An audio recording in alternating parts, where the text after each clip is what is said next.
Yeah.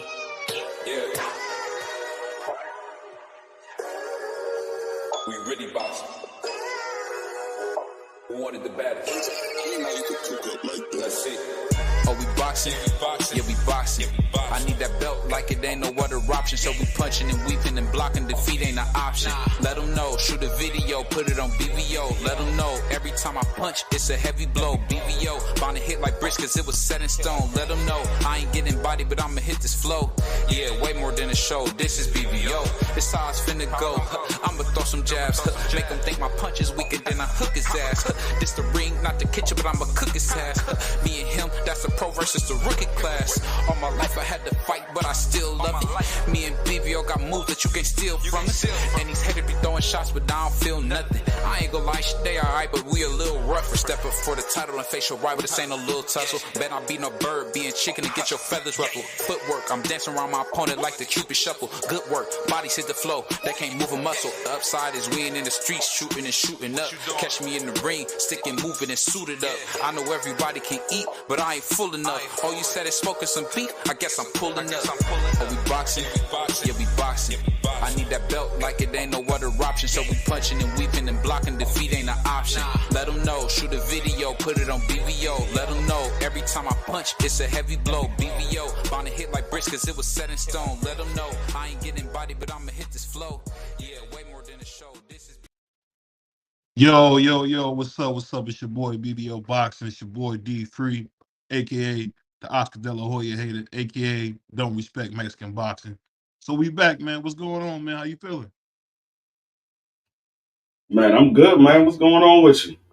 Hey, I'm doing good too, man. I can't complain, man. We got a lot to talk about. Salute to my man Josh Sanders in the building early. Hey, we gotta talk about this, man. So what you think about, man? Who is Tank Davis gonna fight next?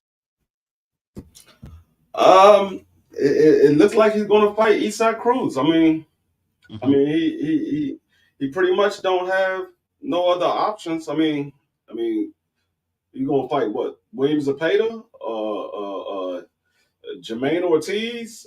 I think Jermaine Ortiz got a fight lined up anyway. I mean, all of the other big names are pretty much taken.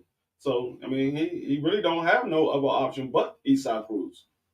Yeah, and you know the funny thing is, man, it's almost like him saying he on his own, man, was for no reason because he's still having them same old fights he always had, man. But that's what I think about Tank. Tank. Is a no good, lousy son of a bitch. Hey! That's exactly what he is. Hey! That's what he is, man. Hey, that's what he is, man. He said if Cruz, if he can't get Russell to come to 130 or 135 either. Well, at the end of the day, man, Tank had a chance to fight Mr. Gary Russell, and he ran from him. And well, you know, DFree give you some idea that Floyd had something to do with it. But at the end of the day, man, if Tank wanted that fight, man, Gary would have put that aside and fought him. What you think, man? Nah, I mean it wasn't up to Tank at that time because he was under Floyd and Leonard Envy. Gary Ben wanted that fight. Gary wanted that fight for a while. And Gary still wants that fight, but I mean, at this point, like I seen Gary do an interview. I think it was earlier last week. He was on Blue Blood. Shout out to Blue Blood. That was a good interview. And Gary said he like he's healthy enough to get back in the ring, but his shoulder's only like 80%. He can't get in there at 80%, get in there with a Tank Davis. Now, I don't think Tank Davis will be able to knock him out, but he's not going to look good fighting Tank Davis with his shoulders only being 80%.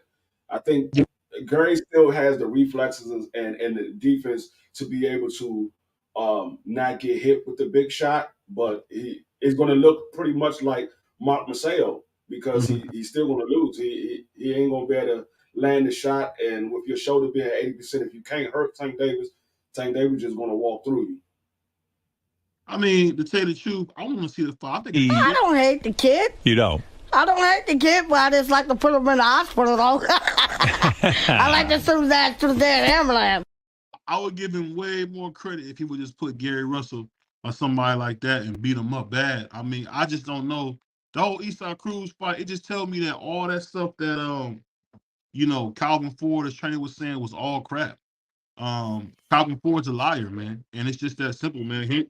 He went on this whole tangent on how Tank wanted to be the best. He wanted to fight the best. It was all lies, man. Salute to my No, man. Calvin Ford is the one that's pushing for the Eastside Cruise because Tank said he don't want to fight him. But at the same token, we know Tank is going to fight wherever the biggest bag is, and right now Eastside Cruise is the biggest bag. Well, you know, Tank does what he's told, man, and I want to stop hearing him say he's a boss. He does what he's told. He said, "No, the politics of boxing stop." Even Russell said that. Yeah, I can agree with that. He said, "Salute my man Bruce Gas in the building. What's up with you, brother?" He said, "Salute BBO on DFree." My man K Savoy, what's going on, my brother? I'll just say this though. I know you won't say it. You're a gentleman. You're a politician, but at the end of the day, man, Tank, his whole team, they all cowards, man. These guys talk a big game. They the face of boxing, blah, blah, blah, blah, blah, blah. But if Canelo did this kind of stuff that y'all seen Tank do, He he'd be ain't an been doing. Oh, here we been doing go. this. Here we go. Here we go. You had to speak on That's to stop. Y'all keep talking. Huh? You keep talking, man. And you shut the fuck up. I keep trying to tell you. He has been doing this kind of stuff. I mean, Oh, yeah. I know if you noticed the new background. I'm getting ready for the football season. The new podcast. We got the new podcast. I told you I'm putting a lot into these live streams coming up. So it's going to be a lot more stuff coming up, and we're gonna make this podcast the next big thing on YouTube. Yeah, I definitely I got to figure out how to do that. I actually got a green screen I'm gonna mess with so I can do the same thing. But I'm still trying to get all the actual facts together. But It's we gonna it's, talk it's about easy. Yeah, we're gonna talk about it. I'll show you how to do it. He said, Regis said, I'm going to beat your tail in front of your daddy. At the end of the day, man, when I hear Regis Prograde, I want Regis Prograde to shut up. Because at the end of the day, Regis ain't beat nobody. Nobody on Regis Prograde's record or resume can you say is a top 10, is a top contender. At the end of the day, he beat a lot of cans, and he wants us to give him credit for beating up cans. But I'll say this, man. Regis is a hype job, man. I know my man DFree won't say that. Regis is a hype job. Who was he beat? Who was he beat? Nope. I'm not gonna say a hype job because I don't know. I mean, we have to put. I mean, he get in there with Devin Haney and he looked like straight garbage. Then yeah, you could say he was a hype job. Because I mean, regardless of how we feel about Regis Prograde, he did take Josh Taylor to life and death. A lot of people thought Regis won that fight. So I mean, and that was before Regis. I mean, that was before Josh Taylor started looking the way he looked at 140. That was when Josh Taylor was still making 140 at a comfortable weight. Easy. And I think to piggyback off what you said, I think when you think about Regis, yeah, he started off really well, but man, Josh Taylor whooped that tail at the end of the pause at the end of that fight. Josh Taylor beat the life out of him towards the end of that fight because all Regis really did was what he's always done. He's a front runner. If you let Regis Prograde front run, he's going to win a lot of bouts. But at the end of the day, you give him any pressure, any resistance, he folds like a cheap chair from Walmart. That's what he does, man. And I think it's unfortunate that we getting a lot of these pretenders, man, saying that they're good fighters and they're not. I mean, I'm starting to realize this new crop of boxers, a lot of these guys are cowards, man. You know, one of the things I'll say that I'm learning is that the new thing they do is price themselves out. Like when you think about Devin Haney, Sugar Shakur, they had some of the biggest fights of their life up and they priced it. Andy Ruiz. They had a chance to get these big fights. And what do? They priced themselves out. So that's the new way of being a coward, man. And I really don't respect that, DFree. I don't know, man, about you, but I'm telling you, man, Tank Davis to me has been the worst superstar in boxing ever. He's the worst Okay, you saying that who would you want Tank Davis to fight right now?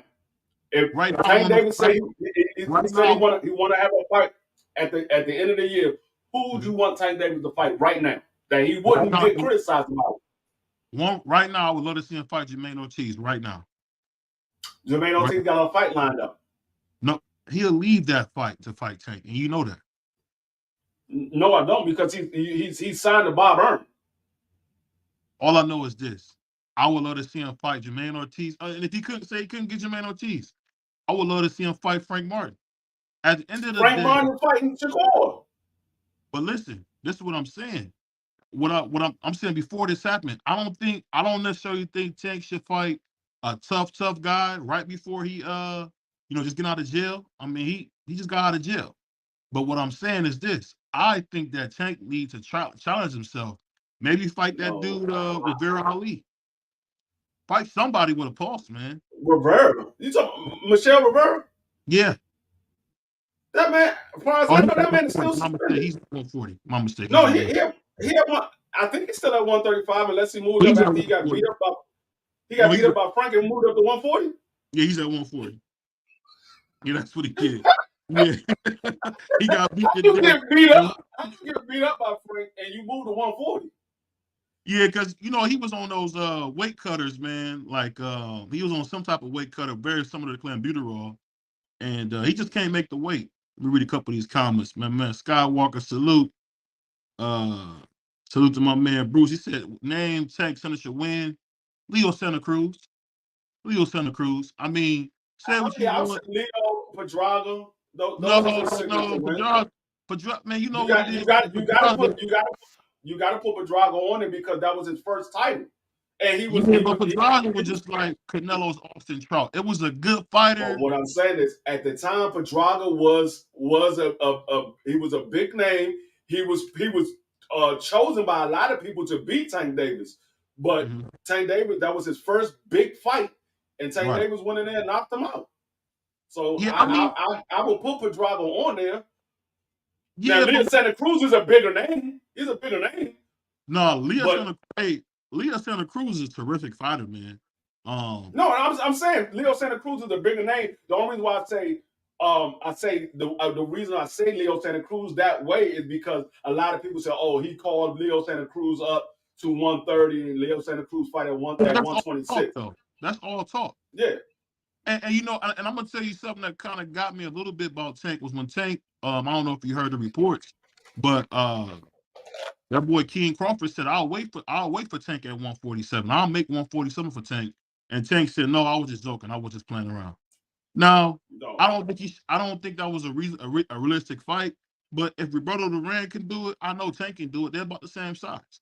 I'm not even thinking about Tank Davis and moving up to 147. I'm looking at the fact that this man said he's not going to stay at 147 to fight Boots, but he'll stay at 147 to fight somebody that's not even in the weight class. Come on, man. Get the fuck out of my face with that shit. Hey, you know what's funny? One thing about my brother Free, man, he gonna just bring up something random. No, because it's the truth. He said he's not fighting Boots. He's going to 54. He want to fight Charlo. But now he's talking about, I stay at 47 to fight Tank. You'll stay at 47 to fight somebody that's 2 weight classes below you, but you won't stay there to fight the man that's been calling you out. I understand what you're saying. But you know what? Let's not forget that guy Boots was talking real tough on $1 million worth of game. When he want to turn the light on, pause. He looked scared to death when he seen King Crawford on that phone. He looked like he was scared to death. And let's not forget, Boots already ducked Terrence. He left the WBO to go to the IBF, so he already ducked him. So at the end of the day, Boots is another coward. You won't call it, but he's a coward. Who's the mandatory for the IBF? It's Boots. But the WCs do, the WBOs do. At the end of the day, this is what I'm saying. At the end of the day, he did the mandatory. He did that. No, he did that when Errol had the belt. He didn't want to fight. He wanted to fight Errol. He thought Errol would be the best. The thing is, everybody said, okay, he dropped out of the WBO and he could have been called the WBO mandatory. He was number 2. He could have been called. Right. The key word is he could have been. No, Virgil we don't know. number 1 seat up. Virgil get number 1 up. But you're not listening to what I say. The key word is he could have been called. See, with the WBO, you can get anybody in the top 10 ranking as your mandatory. It doesn't have to be the number 1 or the number 2 or the number 3. It can be anybody in the top 10, and that is your mandatory. So he could have been called, but it wasn't a definite that he was going to be called. The thing about the IBF is they're going to call their mandatory whoever ranked number 1 is. That is their mandatory. So you can pretty much say that that's a mandatory. DFree, you talking politics? I'm going with the WBO and the IBF. The IBF pretty much stand by their rules. The WBO and the WBC usually don't stand by their rules. So I'm a favorite, the one that mainly stand by their rules. Now I understand if you say, oh yeah, Boots ducked out of the weight class, but he's still the mandatory now. Right. He jumped out of the weight class, but he's the mandatory now. So it doesn't make a difference. Is he the mandatory now? He's the mandatory now. Now, if he drop out now, then we can say, yeah, that man scared to death of Terrence Crawford. You can say that twice. That's twice. You could have been the mandatory at the WBO and you dropped out. Now you are the mandatory in the IBF and you dropped out. Yeah, you scared to death of Bud Crawford. And you know, that's the thing I love about my brother DFree, man. He's gonna find a way, man. He's gonna get on that foot, man, and find a way. I know how these sanctioning bodies move. I know how the politics in boxing move. It's always more than what y'all see. That's why right. I've been around boxing long enough. I know it's more than what y'all see. So y'all say, oh, he was in the WBO, he was number 2. He could have been called, but the key word is he could have been. We don't know that he is. I'm not gonna argue with that. You right about that, but I'll say that. I'm gonna give a couple shout outs. Salute to my man Tommy from the Bronx, man. I thought I smelled some adobo seasoning, man. I knew that was you. Salute to my man Josh.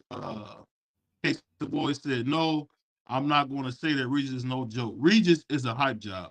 I know he's from New Orleans. I know y'all he like called a big kitty cat or something, but the dude is garbage, man. He need to get a real win on his record. He said, I will admit Regis has trouble with fighters with good legs and can't stand in front of Regis or you get hurt bad. At the end of the day, Josh, all you saying is that anytime Regis fights somebody with some kind of athleticism, he get beat up, and that's the case. He said Frank Martin. Hold on one second, I missed it. He said Frank Martin already. He already beat him. He was talking about. That's when you was talking about Michelle Rivera. He was like Frank Martin already beat him. Yeah, Frank Martin already beat him. He said Tank versus Leo Santa Cruz is a good fight. That was a good fight. He said Rivera's not a bum though. I don't think so either. He said Bruce said Tank, Campbell, Tank, Loma, Tank, and anybody who threatens bullcrap names that mean nothing to anyone but us in the know. Leo was a mission. Hey, Bruce, you wrong. Like they said in that James Brown movie. You wrong, James. You wrong. At the end of the day, Leo Santa Cruz is a 3-division champion, bro. He can't help. He looked bigger than Tank. Bigger than Tank. He a 4-division champion. 4. Correction, 4. Yeah, he's a 4-division. I gotta do this, Bruce. For you saying that. No, Leo Santa Cruz was bigger than Tank Davis. Now I don't know about weight wise, but as far as height wise, he was bigger. Let me say this, Bruce. I gotta snatch your chain for you saying that, bro. Give me that chain. I gotta snatch that chain off your neck, bro. You talking too crazy. At the end of the day, Leo Santa Cruz is probably a Hall of Famer, man. So we can't just go act like he's not. Probably. He said, I think Rivera is under suspension. Would be a good fight, but he's coming off an injury. But I think Edwin, Sotelo to be a good opponent for Tank. Yeah, but that's not gonna happen. He said, wait on it free. Let him land. Salute to Kui in the building, TYT. Salute to my brother, Mark Nash. Salute to my brother. He said, smash the like, salute. Smoke Session, what he say? When the last time the IBF mandatory fighter that fought? When is the last time the IBF mandated a fighter to fight? It's been a while, bro. It's been a long time since I've seen the IBF mandate a fight. But that's what I'll say. And that's gonna make my brother DFree laugh. I know this. If it was Tio doing this crap, he would have his head. If this was Tio doing this corny stuff that Tank be doing, my man DFree would have his head. He still gives Teofimo Lopez problems because he lost to George Camboso. At the end of the day, bro, he was sick and still fought him. George Camboso was a tough guy. And I'm telling you, man, it's cool when George Camboso is a tough guy. I do it. Huh? You say George Camboso is a tough guy? Yeah, he's a tough guy. No, the hell he's not. Come on, dude. He won a bunch of them split decision fights, bro. You gotta exactly a bunch of split decision fights. That don't mean he's a bum. Everybody. He was fighting old ass dudes and got split decisions. You know what's so funny about these? Mickey Bay, he got a split decision against old ass Mickey Bay. Hey, hold on 1 second. I gotta bring my young pup up here, man. AKA Mookie, man. My brother Ja. What's going on, man? Mookie's in the house, y'all. What's good, family? Hey, let me ask you this, man. Let me ask you this, Ja. You know this better than me, man. You the next middleweight champ. If Tank was the way Tank is moving, is it not embarrassing? Yes or no? No, for me, it's not really embarrassing right now. You know what I'm saying? He just, for me, take a little break, for me, but come back, get like a little payday fight, and then for me, start making the big fights. You know what I'm saying? Just readjusting real quick.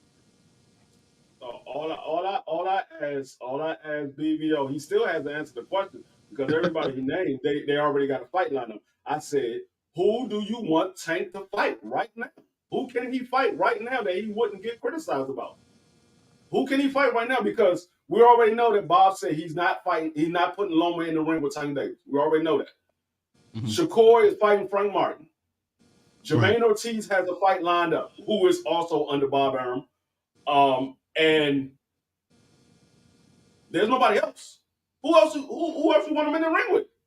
Right now, Pitbull Cruz is the biggest name right now. Right. And plus, but Devin Haney ain't saying Tank name for nothing. So. And you know what's so funny, man? We all know Devin Haney would get beat to death by Tank, bro. All them left hands he took, man, pause.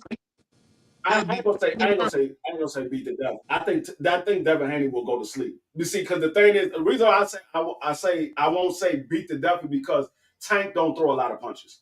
Tank throw roughly about 15 punches around. He lands at a high rate, but he doesn't throw a lot of punches. But I think he will put Devin Haney to sleep. I think he'll put Devin Haney to sleep. Didn't he beat a man blind? What are you talking about? Yeah, with three shots. It was 3 punches. But he didn't beat him to death. He just hit him with 3 shots. They went blind. Hey, I'm gonna say Tank Davis don't throw a lot of shots. He don't throw a lot of shots. You a fighter. If somebody hits you with 3 punches and you blind, that's not beat to death? No. No, that's just embarrassing though.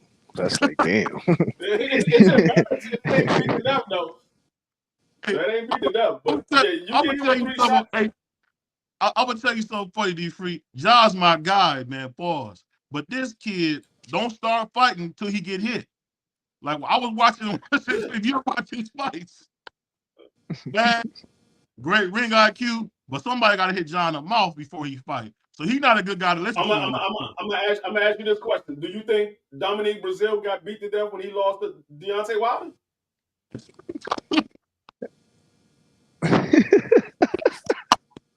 He got hit with 1 shot. That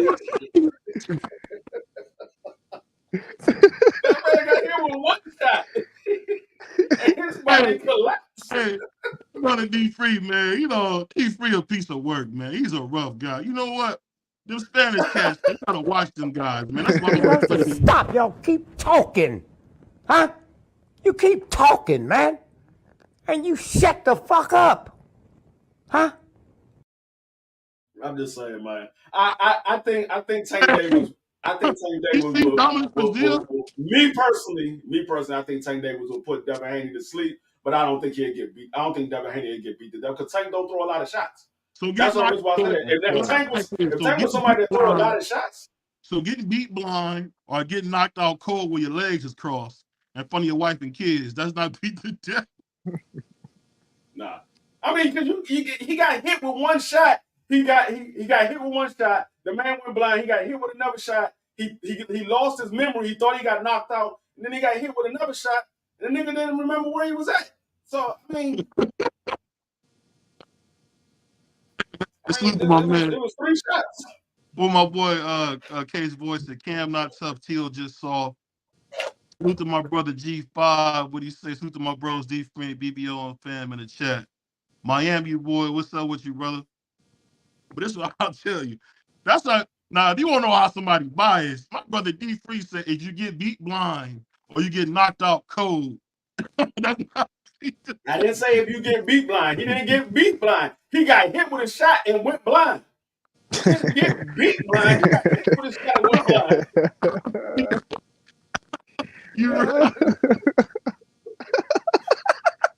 The dude came up the ring with the Ray Charles glasses on, bro. You talking about he didn't get beat blind? Hey, but he got hit with a shot and went blind. Well, let me ask you guys this, man. What you think about Sugar Shakur telling Devin Haney, don't let me catch you in the street, or you gonna end up like Takeoff? Man, bullshit. Bullshit. I'm gonna tell y'all, like I said yesterday. I can't remember who channel I was on yesterday, but I said this yesterday. I might have said it on my channel. This is all for the fans. This is all for the Twitter people that follow them on Twitter. I don't think Shakur or Devin Haney going to do anything they see each other in the streets.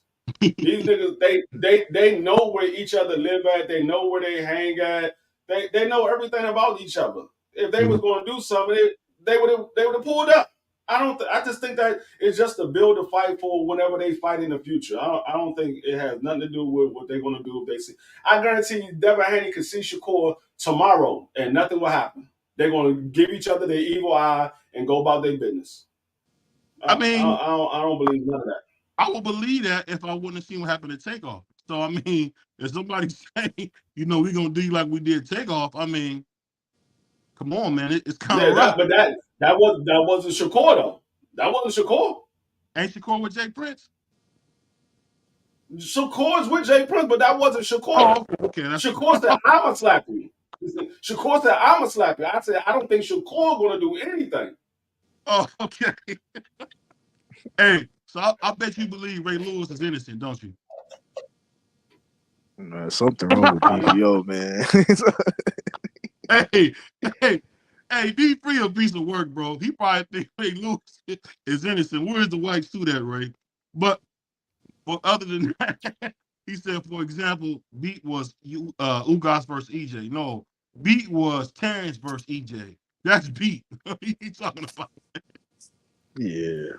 But that was beat up to death. That was beat to death. I mean, Ugas, at the end of the day, man, Ugas have been getting beat up by guys at 140 for a very long time. But when it comes to EJ versus Terrence Crawford, that's crazy, man. But getting to that point, I really wanted to break this fight down, man. Who do you think will win Terrence versus Canelo? Who do you think will win in that fight? I would have to give it to Terrence Crawford. You feel me? But Terrence Crawford, he the better but conditioned fighter, but he don't have real stamina issues. But he got good punch placement, switch hitter. Feel me? I never seen Canelo go against anybody like that. So I got to give it to Terrence Crawford, but Canelo not keeping up with Terrence. Me personally, I'm gonna say it's a 50-50 fight, and the reason I say this is because Terrence Crawford has all the boxing ability to beat Canelo Alverez. I just don't know how Terrence Crawford going to look at 168. That man is moving from 147 all the way up to 168. I don't know how he's going to look. I don't know. That's going to be his natural weight. That's going to be his natural weight. You can say that, but you don't know what that man walking around in. Bro, you see videos, but you see videos, but you see that, but he walk around like a calm 160, 165. If he walks around at 160, 165, why he doesn't weigh 160, 165 when he come in the ring? Because he controlling his weight, bro. What, bro? You can't just go in the ring. He can't. He's control. Why is he controlling his weight? Why is he controlling his weight? Because he got to stay athletic, of course. But once you move up, that's he the gonna point be that more. I'm saying. No, bro. No, that's bullshit, bro. No. That's the point that I'm making. We don't know what he's going to look at 168 with that much weight on him. We don't know what he's going to look like. All right, bro. I seen somebody that was much more athletic than Bud Crawford. When he moved up to heavyweight, that nigga wasn't that athletic no more. And I'm talking about Roy Jones. He wasn't that athletic anymore. That man was standing pretty much right there in front of John Louise. He beat the shit out of John Louise. He was more athletic than John Louise. He was more athletic than John Louise, but he wasn't the Roy Jones. How you speaking of Roy Jones Jr. and Terrence Crawford, bro? Roy Jones is way more athletic than Terrence Crawford. What are you talking about? He's a drug cheat, though. I'm not talking about country. I'm just talking about his athleticism. He's way more athletic than Terrence Crawford. Hey, salute to my man. But Terrence Crawford not going to heavyweight, bro. Like, all I said is when you put on that weight, your athleticism is not there all the time. You putting on more weight, so bro, that slows you down. As a fighter, but as a fighter, you know what your body could take and what you could do and what your body can move up to. You know what I'm saying?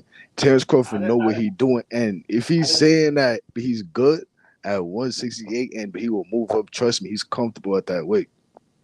I'm gonna say this. All I'm saying is, no. Let me say this before you say this. You got to remember with the snack program.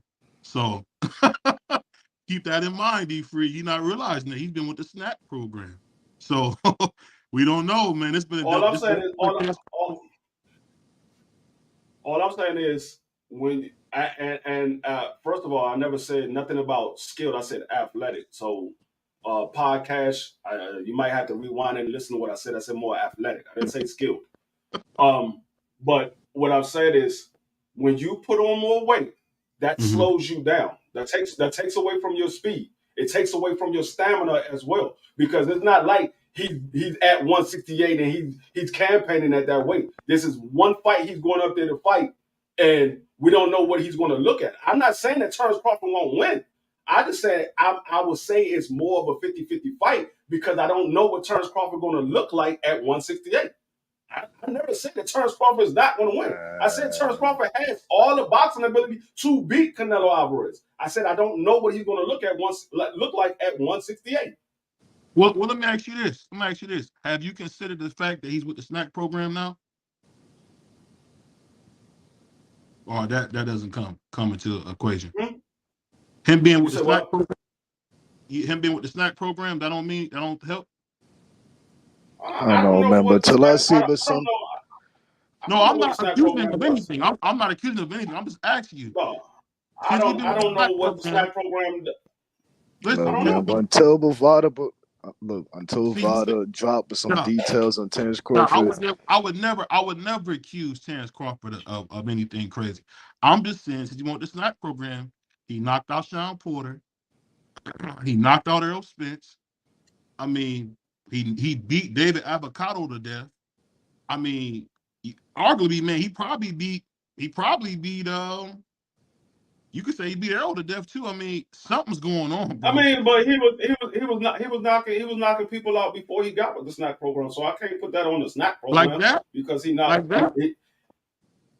He didn't knock him out. He stopped him. The only person he knocked out was Dave Ebenezer. Everybody else, he stopped him. He stopped Earl Smith when the referee jumped in and stopped it. And Kenny Porter jumped on the ring and threw the towel in. He didn't knock him out, like knocked out cold. It was Dave Ebenezer that he knocked out cold. So he was still knocking people out at 47 before he got with the snack program. So I'm not going to put it on the snack program. Now, if he would have went in there, he was getting TKOs, and then all of a sudden he got with the snack program, and he was a one-punch knockout artist, then you can say, okay, it might be something to that. But it hasn't been that. He's still stopping people the same way he's been stopping people. And listen. I'm not saying Terrence is doing anything. I think Terrence Crawford, truthfully, I think he's probably the most skilled boxer we've seen since Floyd. I really do.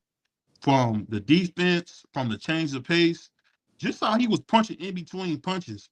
Terrence Crawford, to me, man, I gotta really give him his credit, man. He's probably like I said, the most skilled fighter I've seen since Floyd.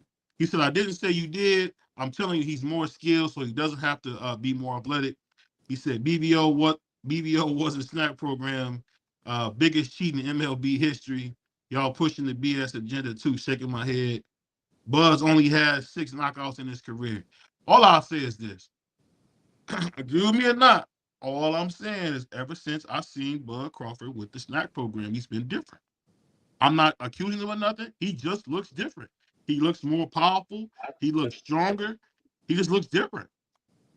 I didn't see no difference in Terrence Crawford ability when he got with the snap. He's still doing the same thing he was doing when he got the 47.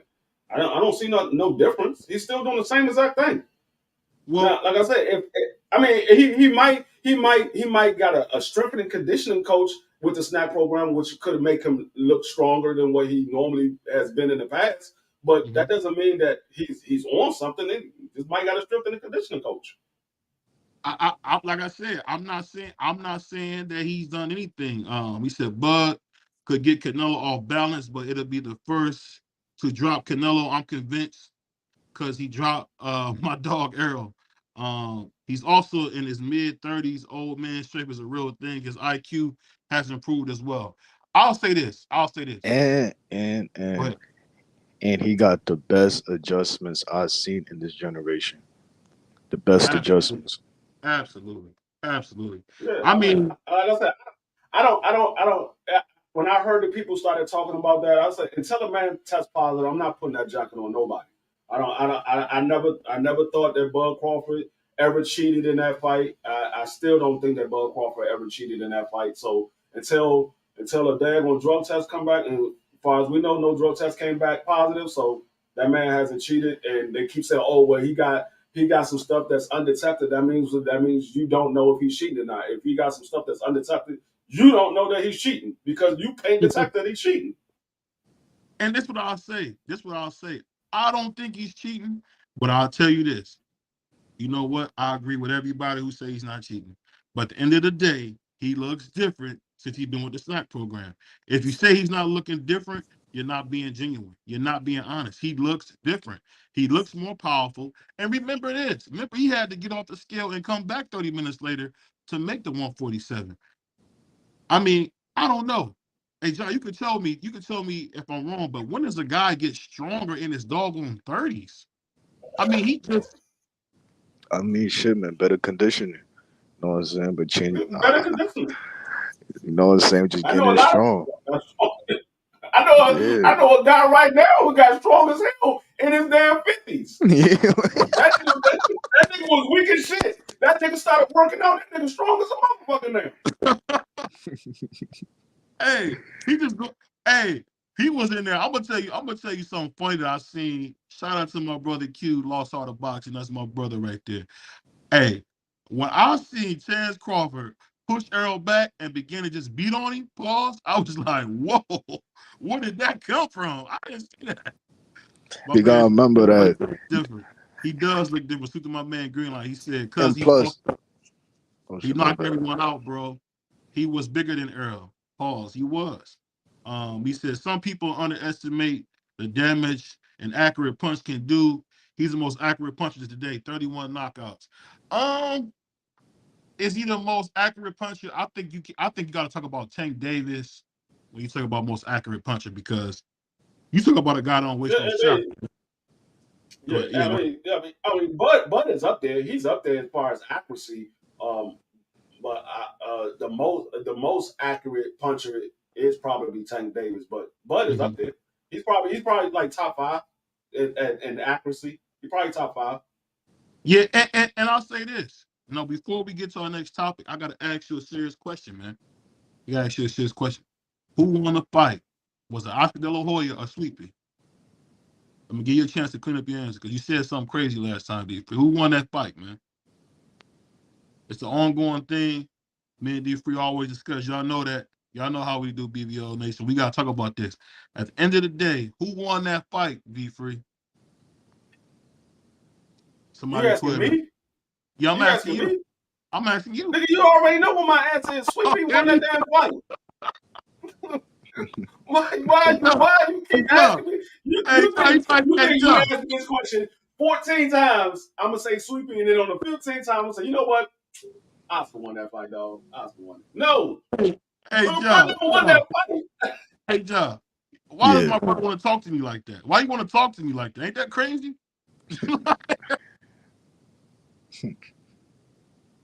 Hey, he said, go ahead.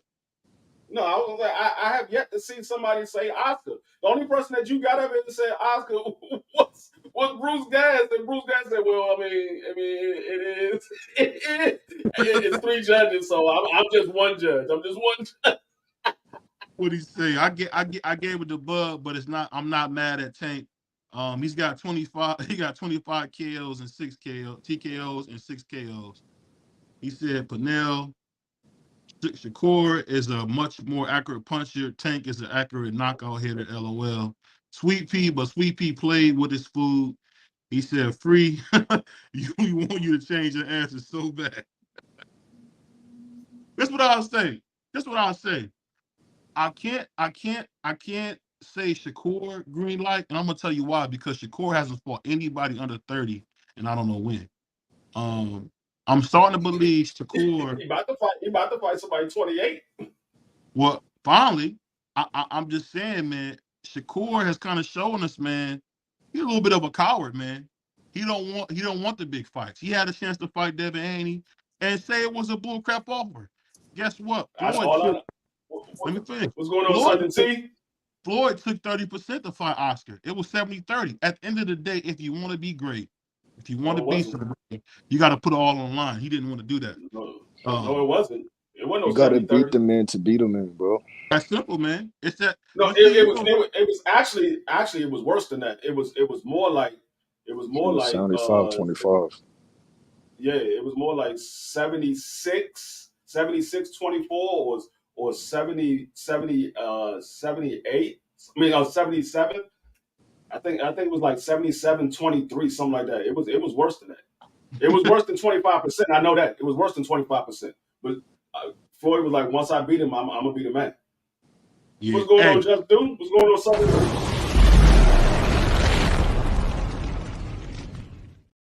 To my man Southern T, man. But I'll tell you this, man. I think the thing that we missing, man, the thing that we missing about this is this. Coming into boxing, man, this year has been like awesome. I'm wondering, can we repeat the same kind of momentum going to the next year? What you think? Yeah, of course. Yeah. I think it 24 might be better. I think 2024 might be better. Boxing done made more money, but this year than the past 5. You know the funny thing is, let me ask you guys this. Now we don't never talk about this guy. He's a 2-time lineal champion. Who is Tio going to fight next? Who big good match? I don't know who Tio fighting next. I don't know. I mean, he could fight Matisse. He could fight Matisse. No, I don't think Hitchens. He will fight Hitchens because he might stop Hitchens, man, and that'll ruin his career. Man. I don't want that. He could fight Matisse. What you mean? Africa but touch Tio amateurs. You hear what he said? Listen, you hear what John said? Tell that DFree what you just said, man. I heard him say Africa but touched him up in the amateurs, man. Hey, man, Africa he got skills. He got skills. I mean, who knows? He might fuck around and beat Tio. We saw Cambosa do it, and Africa put Cambosa to sleep. I'm just saying. You know, Tio had those moments where he going in there big-headed, and he think he just gonna walk through that guy, and that guy catch his ass for something, and he go to sleep. I'll say this. Salute to my man just saying about the Jose Ramirez fight. I heard about that too. I'm telling you, the thing about Tio is if he respects you, he gonna knock you out. If he don't respect you, he had them little blips. Like when he respected Richard Comey, beat him to death. Respected Lomo, beat him to death. Didn't really have much respect for Ocampo and Martin. Didn't do that well, but respected Josh Taylor, beat him to death. So I mean, you put him in there with somebody he respect, they get beat to death, man. And that's kind of how it is. And I think Hitchens would be a good fight, but Hitchens is so young in his career, I wouldn't want to see him get knocked out. Damn that. Fuck that fight with Africa. I want him to unify with Matisse. He starts Matisse. He stopped the kid. You know it. That's why you In like the hospital. Matias put that man in the hospital for real. Oh my God, he only got like 2 fights. What are you talking about? He put that man in the hospital for real. What he say? Put him in the hospital for real. Josh said if the politics don't get in the way, messing it up ish. He said Tio don't fight bums either. Right. Tell my man, just do that. I mean, tell my man, not my man, just do my man DFree that. At the end of the day, man, Tio don't fight no bums. He don't. So y'all say Kambosos is a good fight. He was a mandatory, man. He don't fight no bums. I don't give a mandatory or not. He don't fight no bums. So Kambosos is a good fight. He was an undisputed champion, wasn't he? Yeah. No, he wasn't. Yes, he was. No, he wasn't. He was undisputed. Pull up the undisputed champions right now. I guarantee you. Oh, we're not doing this, bro. We're not doing that, man. We're not doing that. Oh my God, bro. No, you went there. You went there. Man. Tio's undisputed, man. You did that. You did that. I didn't do that. Like I said, you pull it up. I guarantee he's not on the list. Salute to my brother. Tio, man. He said salute. Salute to my man Just Do. Said Tio's supposed to be fighting Jose Super Bowl weekend, I believe. They working on it. That'd be a good fight. He said Tio wants to rematch Cam. No, he don't. He said Tio don't fight black fighters anyway. Yeah, actually, the only black fighter that is Richard Coleman that I can think of. The only black fighter he fought. That's the only one I can think of. Yeah, that's the only one I can think of as well. He said no, Matias gonna punish Tio. No, Matias is going to bed. What are you talking about? He gonna put Tio in the hospital for real. How do you figure that, man? Who has he beat this? Dog, why do I think of that? Because Kambosos had that man thinking his chest exploded. Bro, Tio lost that fight, Tio lost that fight against Kambosos because he was bullshitting. Yeah, bro, a serious Tio is a scary Tio. I don't care if he was bullshitting or not. Kambosos had that man thinking his chest exploded. So that man, Kambosos, can't punch through a wet paper bag. And you talking about Matias? A known knockout artist at 140? Come on, Is Matias better than Josh Taylor? No. I think Matias will beat Josh. I think Matias will stop Josh Taylor. Now? You think he's stopping now? When else was he supposed to fight him? Hey, he wasn't in contention to fight him no other time. I'm talking about right now. I think he'll stop Josh Taylor. Case of boys. Tio beat Josh Taylor now. He said Tio beat Josh Taylor now. Hold on, what he say? He said BBO said 3 times fast, then Tio undisputed. He said you sleep on Matias, bro. He the most ducked fighter at 140. Antoine Russell was not ducked at all. He just been having some issues of, I guess, staying focused maybe because I think, all jokes aside, I think Antoine Russell is probably the most talented fighter at 140. I just don't know. It had nothing to do with focus. It had nothing to do with focus. Their camp, they saw some things in the Rancis fight, and they said they just feel like he need to fine tune some things. And we saw the results of that when he got in there with Kent Cruz. He put that man out in the first round. I thought it was going to go 6. He put that man out in the first. I did too. I just say this. I think Antoine Russell is everything we thought his brother was, but a bigger version. And I'm telling you, man, if he can get focused, I think he could be I don't think he could beat Tio, but he could beat everybody else at 140. I think Tio's special, man. He'll beat Tio. Only person I could see maybe being Tio is maybe a Ryan Garcia. I'm gonna tell you why Antoine will beat Tio, and this is the main reason. This is not the only reason, but this is the main reason. Tio can't fight off the back foot. Well, let me ask you this: have you not seen that Gary Antoine still smothers his punches? Have I not seen Gary Antoine what? He smothers his punches. He don't know how to step back. Yeah, he does smother his punches, but he also goes to the body while he's on the inside. He smothers punches to the head. He don't smother his punches to the body. But what I'm saying is he can't get people out of there because he's smothering punches. I'm telling you, I'm not trying to dispute. Hold on. You say he can't get people out of there. Last time I checked, that man has got 100% knockout ratio. No. I didn't mean to say get him out of there. What I meant to say is he's not getting the showcase knockouts like he should be getting as much. I'm not saying this past fight. I'm talking about in general. A lot of fights he make harder than they should be if you watch him. He be really beating people to No, death. And then, it's only two fights that y'all say that not a showcase knockout, and that's Victor Postile and Rancis. Any other fight you see from Gary Antoine was a showcase knockout. Go back and look at his fights. It was a showcase knockout.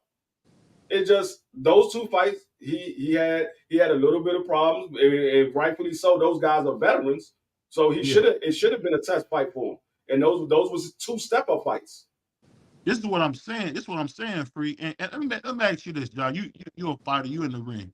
So if a guy is strong and smother his punches, doesn't that make him a little bit easy to beat if he gonna smother his punches anyway? Yeah, because now you could say me catch and shoot. You know what I'm saying? As soon as you smother, catch, shoot, bang, bang, bang, bang, bang. You feel me? So yeah, it's gonna be like an easier fight because he coming forward, he not really landing nothing. For me, he smothering his punches. Yeah, that's gonna be easier fight for me. I'm telling you, he only smothered the punches to the head. He don't smother the punches to the body. You saw where he stopped Kid Cruz at, to the body. Right. He don't smother his punches to the body. He gets to the inside and he put his head on your chest and he goes to your body. He'll throw a couple of shots up top to keep your guards up, but he's going to your body. That's why he likes to get on the inside. He likes going to the body. That's his favorite spot, is going to the body. If you see majority of his knockouts, it's to the body. It's not to the head. It's to the body. Yeah, that's a good point. And this going to our next subject. Do you guys feel like Daniel Dubois got robbed? Hell yeah. Yep. Hell yeah, he got robbed. Yep. So let me ask you this: How in the world can Usyk dare say he can beat Tyson Fury and he look like dog crap versus Daniel Dubois? No, damn that. How did you think that he could beat Tyson Fury? I told you that he couldn't beat Tyson Fury or Deontay Wilder. You told me, no, he gonna outbox them. I told you that he cannot beat neither one of those guys. Usyk is pause. He is too small for those guys, and he don't like body shots. I didn't know up until the day before the fight. I didn't know that he got stopped by Arthur Beterbiev in the amateurs to the body. I didn't know that. I found that out the day before the fight, and I was like, "Oh shit!" I didn't know that, but I knew that Joshua had hurt him to the body when they fought, but I didn't know he had got stopped before to the body. So yeah, I mean, he don't like body work. He don't like body work at all. Plus it's exposed too. You feel me? So it's like now everybody's starting to pick up on it. Well, let me ask you this though, Jock. I mean, so when it's a body shot on the belt line, how in the world did the ref think it was hitting the nuts? But here, same Ukraine, you know what I'm saying, and the same Alexander Usyk hometown, and plus, for me, sometimes ref makes like a lot of mistakes. You know what I'm saying? But sometimes they see it after the fight. You know what I'm saying? But they were just in the moment, and the ref, he wasn't really. Yeah, I mean, and I got to go back and look again and see what side the referee was on, because it could have just very well been the fact that Usyk sold it. Usyk could have just sold it. I can't remember what side the referee was on. I can't remember if the referee was behind him or if he was on the side to actually see where the punch landed. Because I know the camera view, what we saw, it was behind Usyk. So a lot of people thought that it was a low blow until you saw the replay and you saw that it was right on the belt line. But I mean, it had a lot to do with home cooking and the Oscar-winning acting job that Usyk put on. Now the ref, he was on the other side. I just rewatched it. You feel me? But he didn't get to see but on the other side. So when Usyk got hit. So yeah, but Usyk sold it. Yeah. You know what? I'll say this. When it comes to Usyk, man, I definitely was wrong. And what you said was really true, DFree. When he got in there with a legit heavyweight, he looked small. And pause. And I just think he just, like you said, man, if he got in there with Deontay Wilder, if you remember how Deontay Wilder was going to Tyson Fury's body that third fight, he would stop Usyk easy. I didn't even realize that when you said that he was that weak. I mean, he like Keith Thurman weak to the body. Like, you touch his body, it's over. And he got away with a lot of fights, and I'm starting to understand like, oh, okay, so maybe at the end of the day, Anthony Joshua really is a bum because the fact that Anthony Joshua was that much bigger than him and couldn't go to his body, it's like, come on, dog. Like, but then again, remember, You Joshua see, but who? just like Andy Ruiz. I mean, Andy Ruiz. So I mean, I'm telling you, man, I really think it's still what it's always been. Tyson Fury #1, Deontay #2. From this way, but I have a question. Same, but for both of y'all. But how y'all think that Jared Anderson gonna do with, saying, but some of these guys, you got the Usyk, for me, that saying the Daniel, saying Dubois, saying Tyson Fury, saying Deontay Wilder, for me, but how y'all think for me Jared Anderson do against them? Because his fighting style is. I think Big Baby he'll have success with a lot of those guys outside of Tyson Fury and Wilder.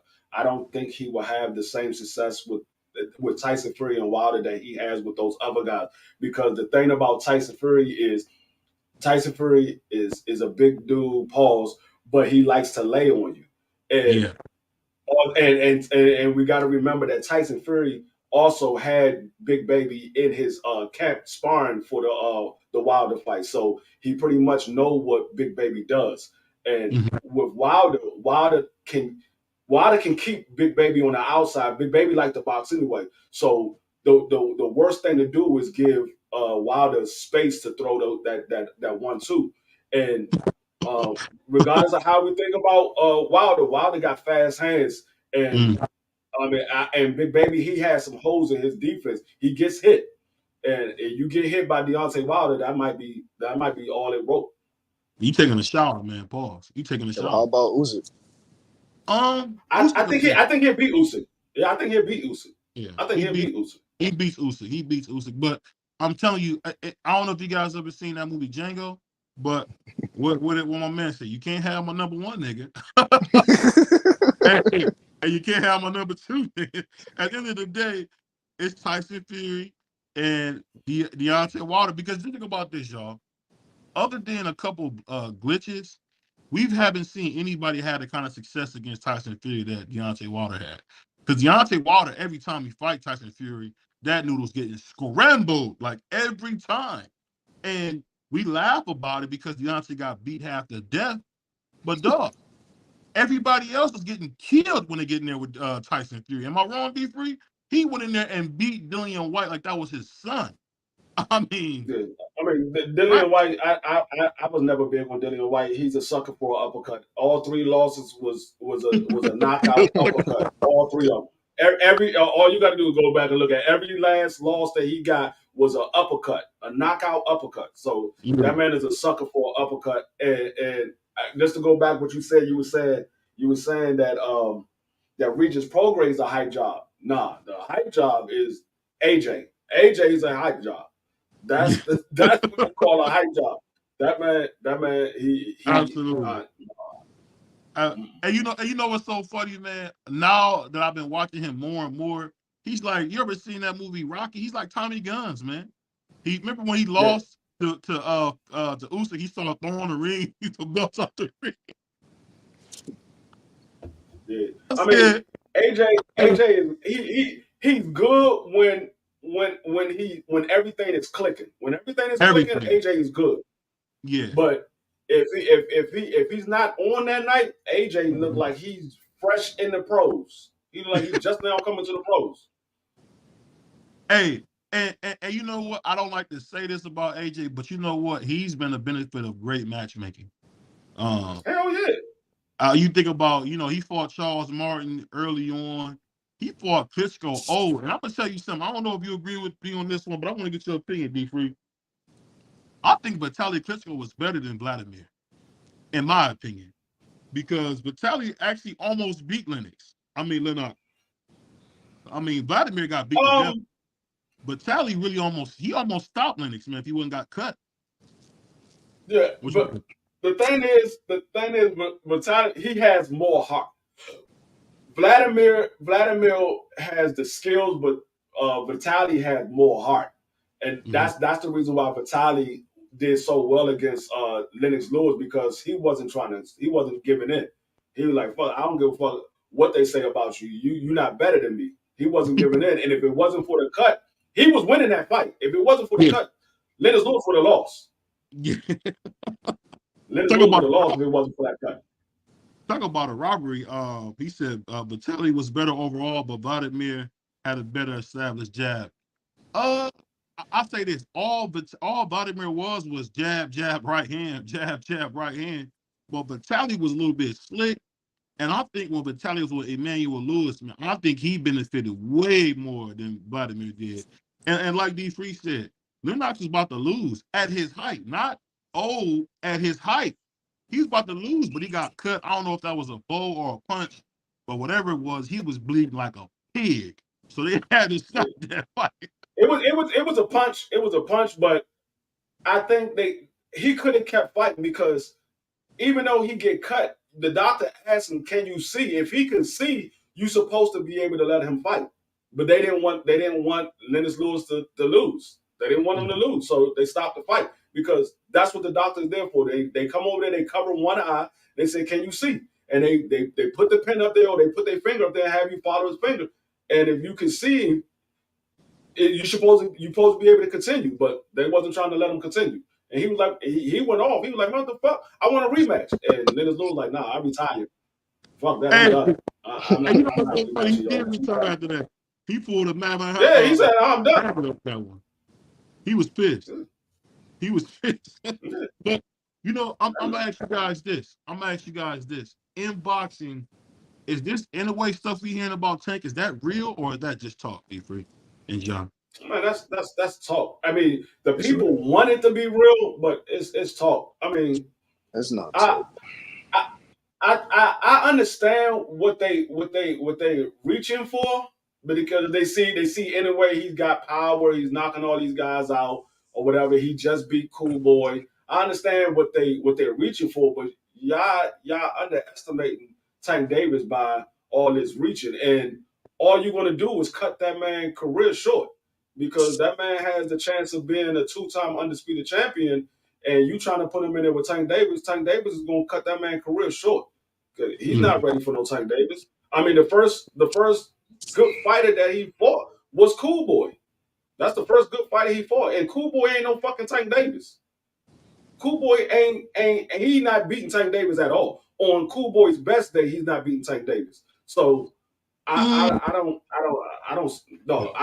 On Cool Boy's best day, he's not beating Tank Davis. No, I'm not thinking beat him. I'm just more or less thinking about what you're saying as far as I don't know. Cool Boy fought everybody, man, and I don't take that lightly that Cool Boy didn't fought. You know, the likes of Thig. Everybody, he fought everybody except NJ and another guy. I can't remember his name, but he fought everybody. It's like I don't want to take away from his legacy, man, because he really No. I'm not taking nothing away from Cool Boy. Cool Boy, he great in his own, but he ain't no fucking Tank Davis. And we saw what a 36-year-old Nito Donaire did. He broke that man's face.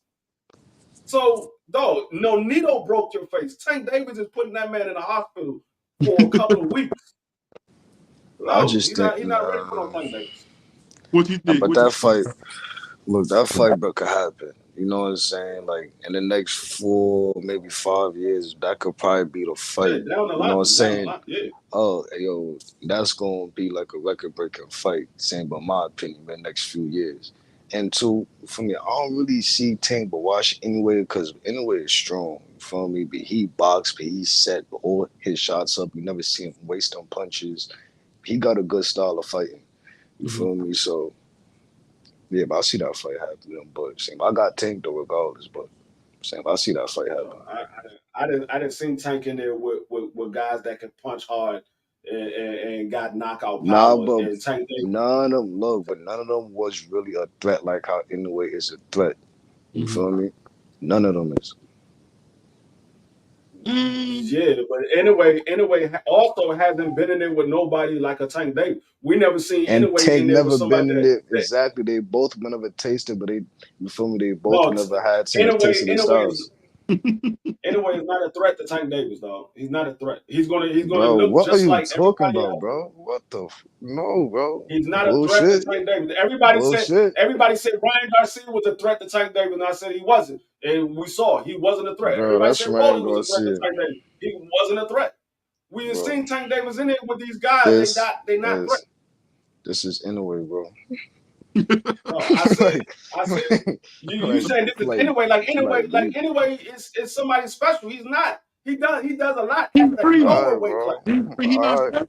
DFree. Alright, bro. He's Dog. not special. Name the big fights that he had on his resume. Name the big You fights. sound a little, but you sound a little biased. You know what I'm saying? Listen, but anyway, it's a threat, bro. You feel me? You can look at his. Name the big fights on his resume. Name the big fights.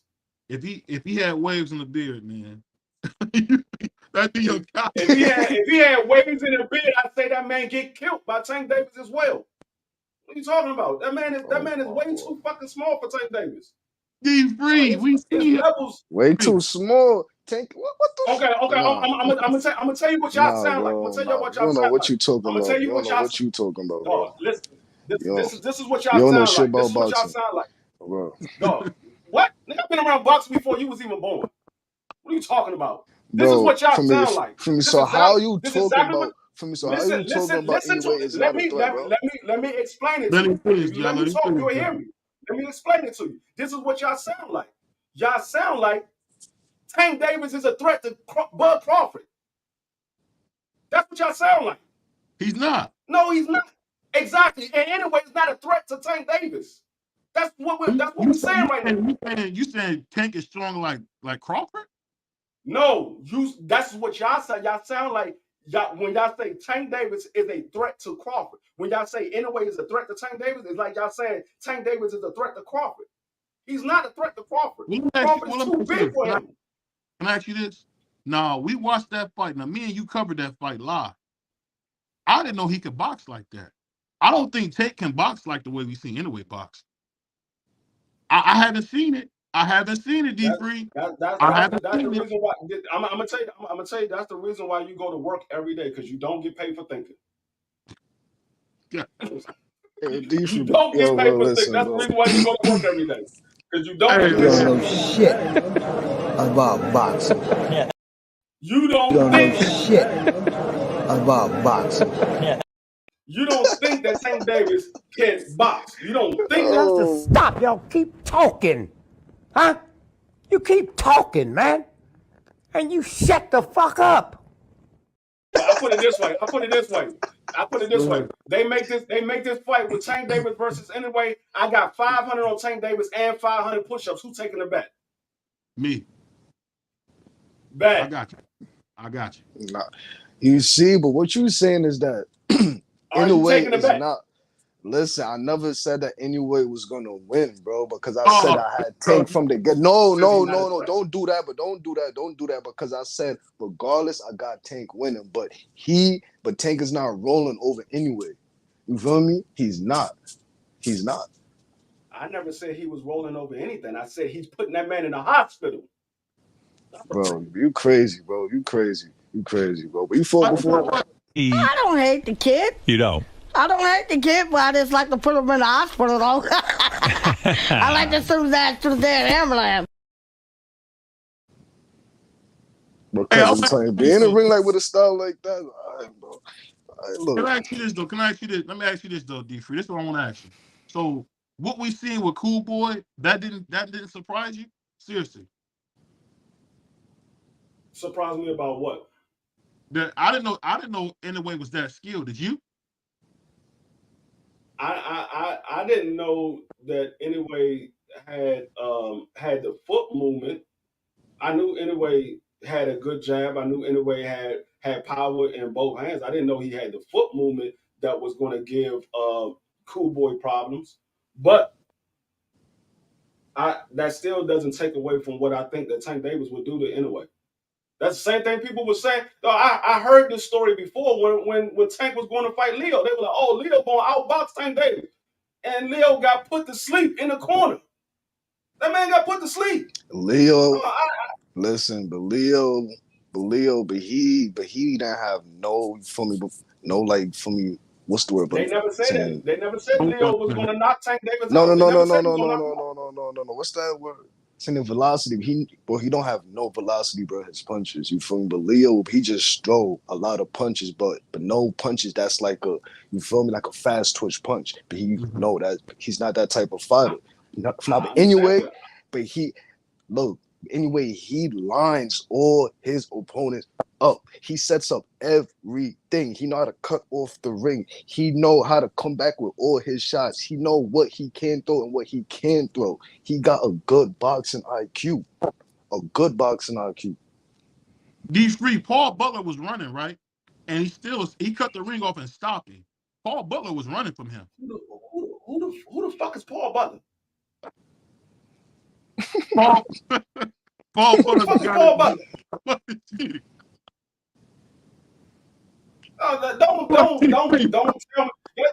That's like saying motherfucker Tyson Fury knocked out Dillian White. Who the fuck is Dillian White? Come on, man. Hey, he's Nobody. an IBF champion, man.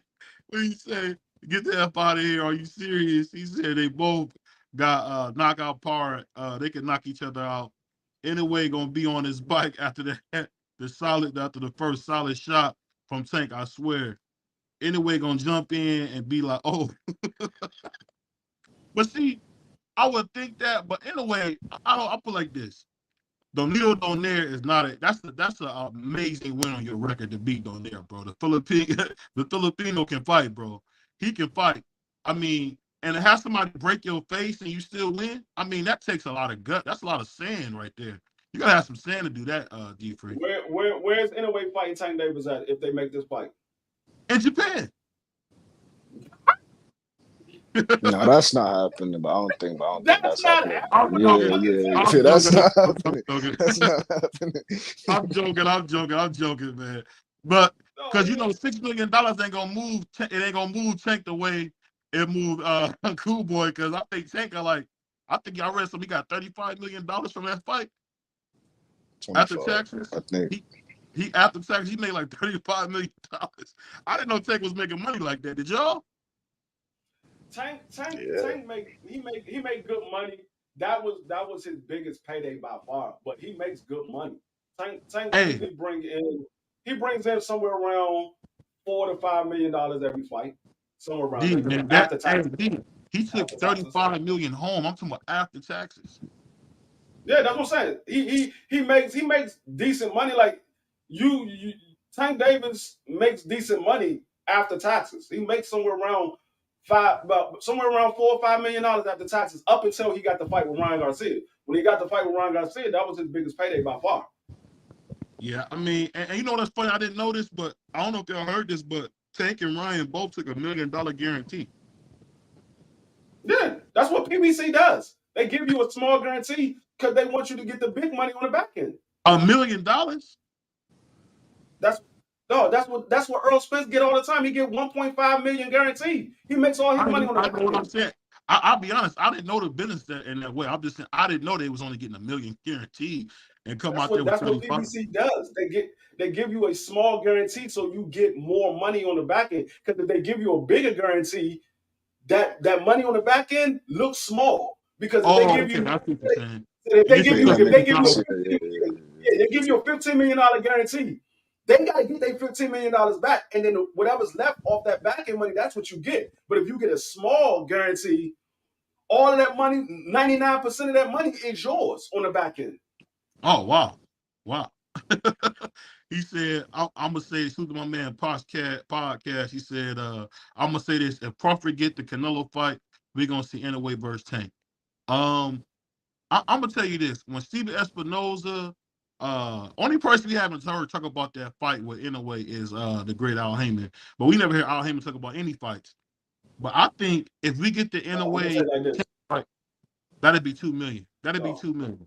I'm gonna tell you like this: as long as Bob Erm is alive, he's going to keep Inoue away from Tank Davis. Bob Erm is not trying to ruin that fucking money from overseas. He's going to keep him away from Tank Davis. That's why Bob Erm is trying to not make this fight with fucking Loma. He's not trying to make that fight. He's like, man, I'm not doing no business with Tank Davis. He see what Tank Davis is doing. And back in the day, it was the best time to fight Tank Davis because Tank Davis was still learning. Now Tank Davis, 28 years old, about to be 29. All the ring IQ, all the experience he got, you ain't putting your upcoming star in the ring with no Tank Davis. You trying to get them man's short line early. I give you that. He said, "I'm sorry." Josh said, "I'm Yeah, he sorry." makes sense. He said, "I'm sorry, Cool Boy ain't hitting like Tank shaking my head. Respectfully, Tank would do Inoue dirty, shaking my head." I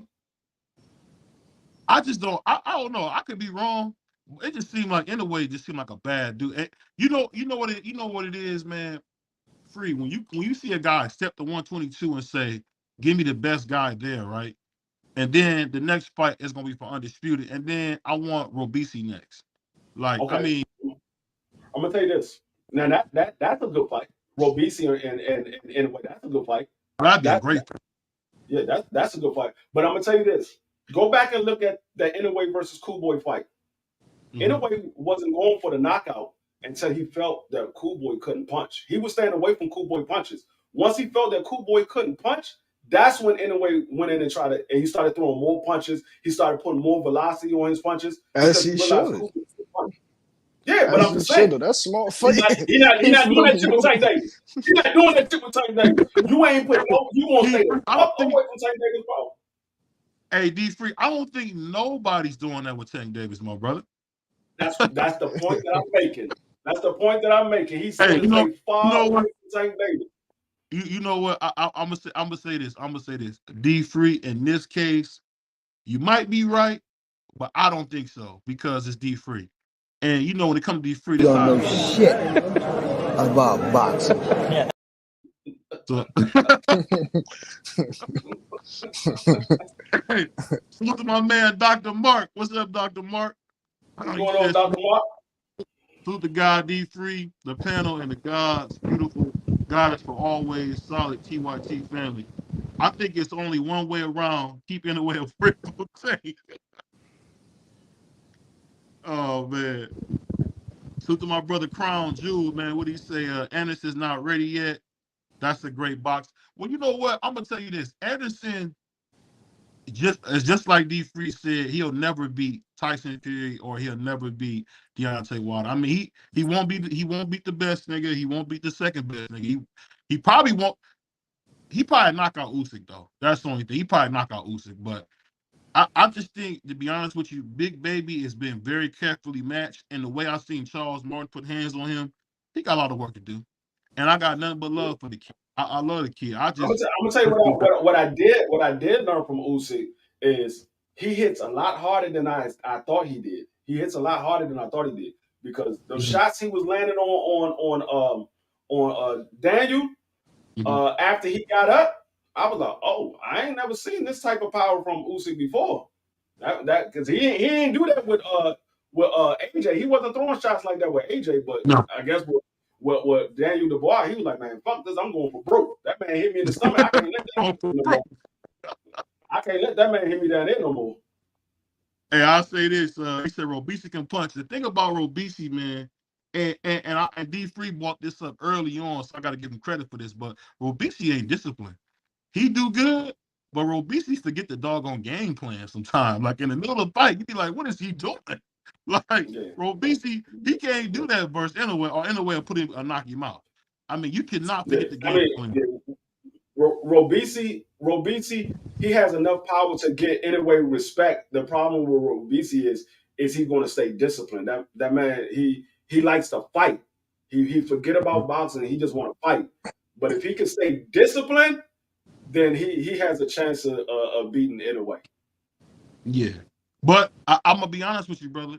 You're not going to beat Inoue playing games like Robeisy. And you know what's funny? Speaking of Gerald Anderson, he's like boo-boo. He plays too many doggone games in the ring. You get in there with Tyson Fury or somebody like that. You mean Boots? I said Big Baby Anderson is like Boots. He played too much in the ring. Yeah, you say boo-boo. I mean, you mean Boots. I mean Boots, yeah. Boots played too much in the ring.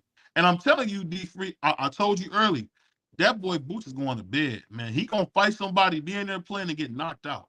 And that's not me. forgetting. Yeah, I mean, That's he me, very, but I'm very gonna well, fight Boots. Watch, I'm gonna drop his ass too. he very well could, because he can go in there and underestimate him. I just don't think he'd do that against the top level guys. I think he does that against those guys that he's better than. I don't think he'll do that against the top level. Now, he very well could do it. I don't personally know the man. He very well could do it. I'm just going by what I see. He's in there with. He don't do that the first couple of rounds. Once he realized that you don't have the speed that he has, you can't punch as hard as he punched. That's when he starts playing around. But because even But when he was fighting Villa, he wasn't playing around until the end. He started playing around. DFree, you've been in boxing a long time, bro. You know that when niggas be in there playing, they get beat up. You know that. You know DFree. I mean, yeah, they do. Everybody except for Boots. Oh my God. Let me ask you this. So now Boots is better No, than James I'm Tony. saying they normally they do. Boots hasn't. No, name a fight that Boots You lost know a round. boxing. You know boxing. Name You a fight know that I know that. I know that. But name a fight that Boots lost a round. he hasn't been in one. Okay, so he doesn't get beat up. So normally they do. Normally they do. He hasn't yet. I'm saying he won't. He just hasn't. Normally Hey, they do. all I'm saying is, hey, John, you see how DFree's a politician? He know better than that, bro. Like, what you talking No, I said normally they do. He just hasn't yet. He just hasn't. All I can do is go by what I see. I can only go by what I see. Right now, he about? hasn't lost a round in his pro career. He hasn't lost a round. I'll put it like this. When I seen James Tony play around and get knocked out, anybody can get knocked out. And I think, and this is me, you tell me if I'm wrong, I think James Tony is one of the most talented guys ever put on the boxing gloves. One of the best ever. One of the best I think he's an all-time great. He just James Tony might have been. He was almost on the level. He should have been of number a one heavier, pound for pound. He was almost on the level of a heavier Sweet Pea with his movement and stuff like that. He reminded me of a heavier Sweet Pea. He wasn't as good as Sweet Pea, but he had the agility that Sweet Pea had. The only difference is Sweet Pea was more fluid with his.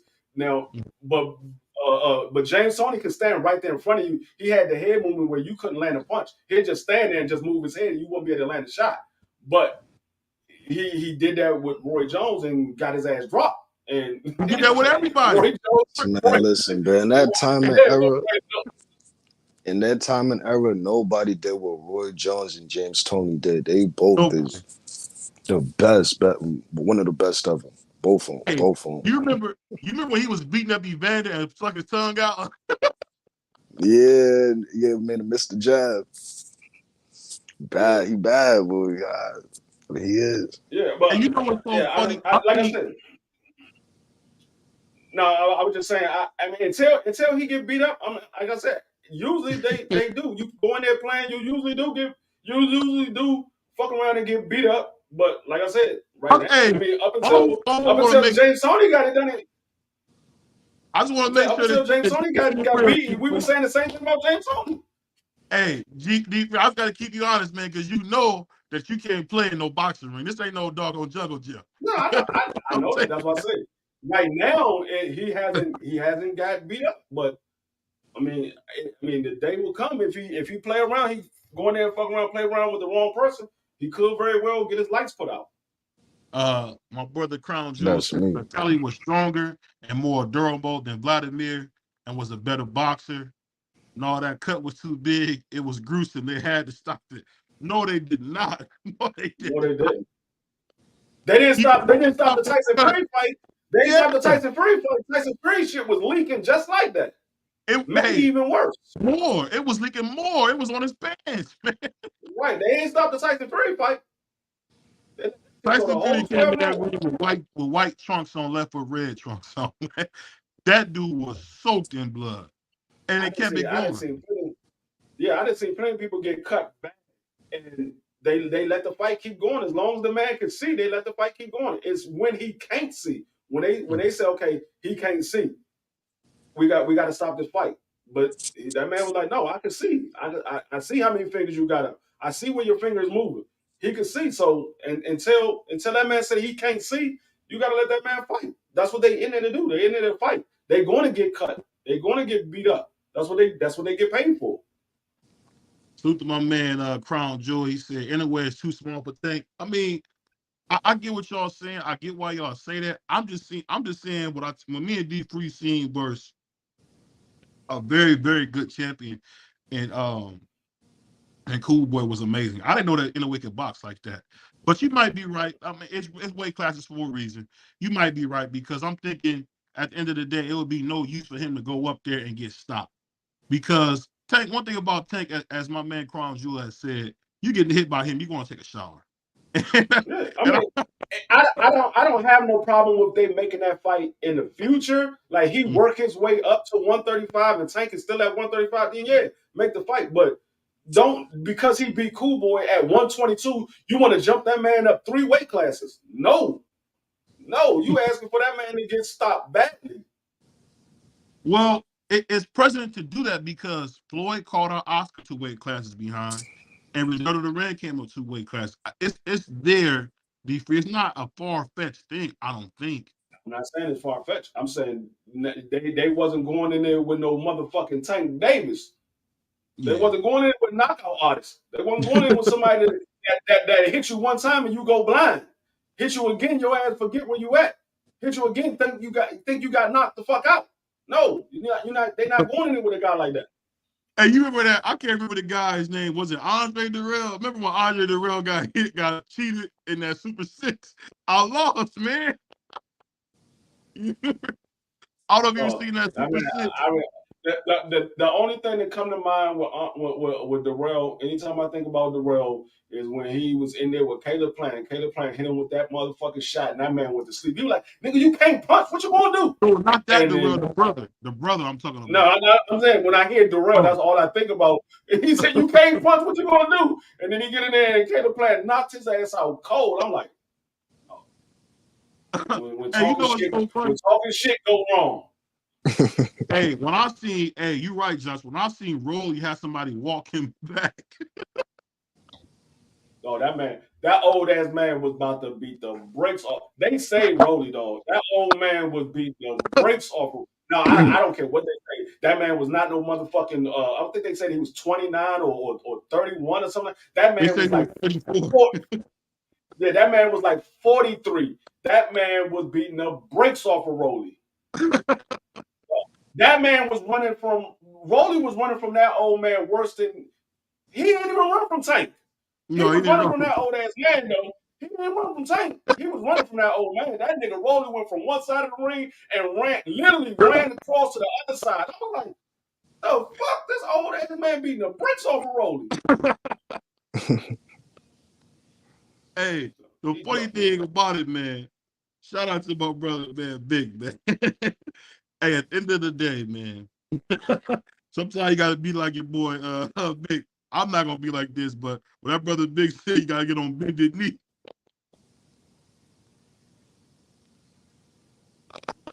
Hey, you missed that job. That boy Big 6, man. But I say this, I had to think. I'm thinking this is talking about this tape thing. I'm thinking like, I guess you gotta get on bended knee, boss. Whoa! No, that nigga said no. He said if Earl Spence win, then I'm gonna bend the knee. Hey, what? And he had his cap backwards too, man. So, hey, yo. Hey, bro. He did. Hey, yo. My life, but he had his cap backwards. Nah, B, yo, you freaky, bro. You freaky, bro. That man was like this. That man said, man, fuck. If the nigga win, then I'm just gonna bend the knee.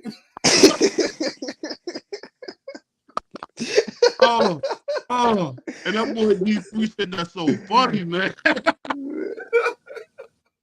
Hey, he was appalled at that dude said it like that. I was like, you gonna bend the knee? I thought you had to kick him off the show. He said, what I'm gonna do? I'm not gonna say it, but I mean, I'm gonna do it. But what you said was, what you gonna do is you gonna bend the knee. Hey, that's got to be a highlight, man. When you say take a different type of power, he will leave you like a mannequin. Yeah, he'll leave you like a mannequin, like a motherfucker. He said, that brother like a stiff medic. like a motherfucker. You be stiff like a motherfucker. Hey, I'll never forget when they was holding Rolly's hand out of there, man, like he was Ray Charles, man. That nigga Rolly was looking at the what happened? What punch he hit me with? Got knocked out. What punch he hit me with? What punch he hit me with? He said Hector Garcia didn't know where he was. He couldn't even see after he got that shot. Oh, that nigga got hit one time. That nigga was like, I can't see. Hey, John, let me ask you a question, man. He went to the corner and said, man, I can't see. I got a migraine, man. Did he knock me out? I'm like, dog, he hit you so hard that you lost your eyesight, caught a migraine, and you lost memory.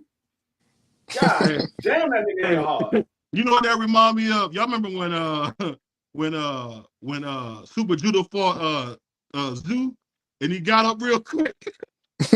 Dog, they got this video on Instagram. I think it's Saturday Entertainer. He said the man didn't even know he was knocked out. He got hit so hard he got up. He said something stupid to the ref like, "Don't play with matches," and fell back. That's crazy. Hey, he did pop up and went right back.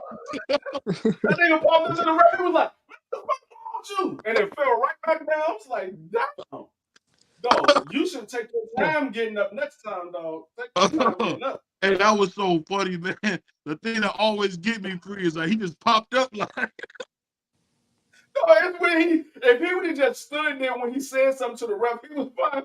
He was looking back. He tried to take a step, and that leg didn't land. Oh, like, what that boy John said, he said he was acting as pop for Burger King after that beat. No, that nigga went back to the corner. He told his motherfucking corner man, he was like, man, I can't see. Hey, John, you think I'm joking, bro? That's on tape, man. Tim Zoo's dad hit he hit Super Judah, man, knocked him down. He popped up like fast. Said something to the ref. Looked the other way and just collapsed. Like, man, you know he hit me. That was when he had the chicken dance. Yeah, right, yep, that's he what he grabbed I watched that fight. his neck when the referee stopped that fight. Dog, that shit was funny as hell. Costa Zoo knocked the balance out that nigga. Hey, you know what's so funny? It looked one person that you could tell was getting hurt when they got punched was Zab Judah, man. Whenever he got hit, you could just see when you seen it. That Judy do not have a poker face at all. He don't have no poker face at all. What's that dude's name? Remember Baltimore was hitting him? He looked like he was trying to run. He tried to run in the ring. Yo, something wrong with BB. He thought he was back on the block in Brooklyn. He thought he was back on the block. They was like, man, fuck this. They were like, nigga, you in the ring. Oh shit, my bad. I thought I was on the block. Hey, well, we gotta think about this super topic, man, coming up. So what you guys think about Floyd Mayweather saying he gonna continue to do exhibitions? Is that killing boxing? Is Floyd Mayweather killing boxing? No. Nah, not necessarily, because most casuals they look at it, and I mean they want to see Floyd fight. A lot of them want to see Floyd lose, so they watching it to see Floyd lose. But it's still bringing eyes to boxing, because I mean it's still a boxing match, so they bring eyes to boxing. It's just not on a professional record. It's not professional boxing. It's an exhibition. So he's still bringing eyes because it's Floyd Mayweather. People will still want to see him fight. I mean, but I hear we got out boxers though. You notice that he's been calling out boxers now. Like, I think it's gonna sound crazy, and y'all could call me crazy, but I think he want to lose, man. I think he want to get beat up, because he keep talking like he just can do anything. Like he was talking in that interview at Fight Hype as if he would just destroy Bud Crawford, and I'm thinking like, I don't think so now, but he was just. I don't know, man. You don't think so, man? What you think? He sound like he want to get beat Man, up. Floyd, he like, but he not messing up boxing, but he did what he did in his career. Now it's time for the fighters, feel me, man, this generation, but to do what they gotta do. You know what I'm saying? But to reach that pinnacle. You know what I'm saying? But Floyd doing exactly what he's supposed to do. He's healthy, you feel me? He took care of himself, and he can still give work. So by all means. Salute to my brother Juan, one of my favorite guys, man. What my brother Crown say, the small guarantee forces the fighters to help promote the fight, and they are getting that anyway. Just they're forgetting that anyway just moved up for 118. And he said salute to DFree as well, my man Juan. Pause. What's going on, I Juan? saying, but you know what? At the end of the day, when you great like that, DFree, I'm gonna tell you something that's funny. Isn't it funny how, because I don't believe in the triangle theory at all. Isn't it funny how, like, Ali lost to Frazier, and then George Foreman went in there and beat him to death? And then you can almost say Ali beat George Foreman easy. Yeah, but see, the thing is with Inouye and Tank Davis, it's a lose-lose for Tank Davis. Because if he lose the Inouye, he lost to a small guy. If he beat Inouye, oh, you beat a small guy. It's a lose-lose for Tank Davis. Inouye, it's a win-win. He go up there, he beat Tank Davis, nigga. You just beat Tank Davis. You lose to Tank Davis, nigga. You lost to Tank Davis. It's a win-win for Inouye. It's a lose-lose for Tank. Man, when you a star, it's always a lose-lose for you in boxing, bro. You feel me? But you never get 100% credit. You feel me? No matter but who it is, you feel me? But how it's in the fight, and you never get 100% credit. No, I'm just saying the vast majority they're gonna look down on Tank Davis for fighting anyway. They gonna say, oh, you fought a guy who was at 122, you brought him all the way up to 135, and you knocked him out. You were supposed to. But if Inouye wins, you went up there and you beat Tank Davis, or if he lose, nigga, you went up there daring to be great, and you lost to fucking Tank Davis, one of the hardest punchers in boxing. So it's a lose-lose for Tank Davis. It's a win-win for Inouye. Yep, well, that's how it is. I'm gonna tell you why that's boxing. I'm gonna tell you why I don't think it's a lose-lose. I say it's not a lose-lose for this simple fact. Please, y'all, smash the like button. If you're watching this on playback, I want to send a big shout out to my brother and one part of the TWT. His parents are cousins. I want a rematch. That brother A1, I need a rematch. But talking in all seriousness, man, when you're talking about a guy like Tank Davis, he doing what Canelo's doing. Canelo bringing a guy from 154 to 168. Nobody's complaining. Canelo bought up Triple G to 168. Nobody's complaining. So at the end of the day, for people, and I'm not saying you particular, for people not to give Tank Davis his just due for fighting a guy like Inouye would be just madness. I don't know why they don't give him credit for beating Leo Santa Cruz. Leo Santa Cruz was a real live champion at 130, not a fake champion, a real live champion at 130. So he's the good. Go ahead. Well, I'm gonna say this. For Canelo, they are complaining. They're like, why are you not fighting somebody that's at 168? For Jamel, they praising Jamel for it because he's going up to fight Canelo. But they are getting on Canelo. They're like, you got David Benavidez, who's the daggone WBC, the WBC intern champion. You should be fighting David Benavidez or fighting David Morrell. They getting on Canelo about it. They praising Jamel. So it is a lose-lose for Canelo as well, because if you lose to Jamel Charlo, you lost to the smaller guy. If you beat Jamel Charlo, you beat the smaller guy. So it's a lose-lose for Canelo as well. But he's going to, his fans is going to praise him. I mean, I look at it as it's a good fight, but at the same token, Canelo should be fighting one of those guys at 168. Especially David Benavidez, because David Benavidez been trying to get that fight for like 4 years now. He's been trying to get this fight. So, I mean, I look at it as a win-win for Jamel. I get what you're saying, but what I'm saying is this: at the end of the day, you got to have a dance partner, and a lot of these fighters like David Benavidez, and even one of the guys I like a lot, David Morrell. I think David Morrell and David Benavidez don't do a good enough job promoting themselves. David Morrell is everything we thought Jamal Charlo would be: strong, big puncher, decent defense, attacking style that's made for TV. And it's just sad to say this, but nobody knows David Morrell, and it's because of him. I mean, the dude lives in Minnesota. I mean, what's in Minnesota, brother, other than snow? So I mean, at the end of the day, you got to market yourself, man. I see. It's more so because Morrell, he's Cuban. He doesn't speak English very well, so it's kind of hard for him to market himself. It's kind of hard for him to market himself. But with David Benavidez, if he get in there with Canelo, shit, that fight going to sell. That's a big ass fight. That shit going to sell. You got Mexican versus American Mexican, and a lot of Americans is behind David Benavidez.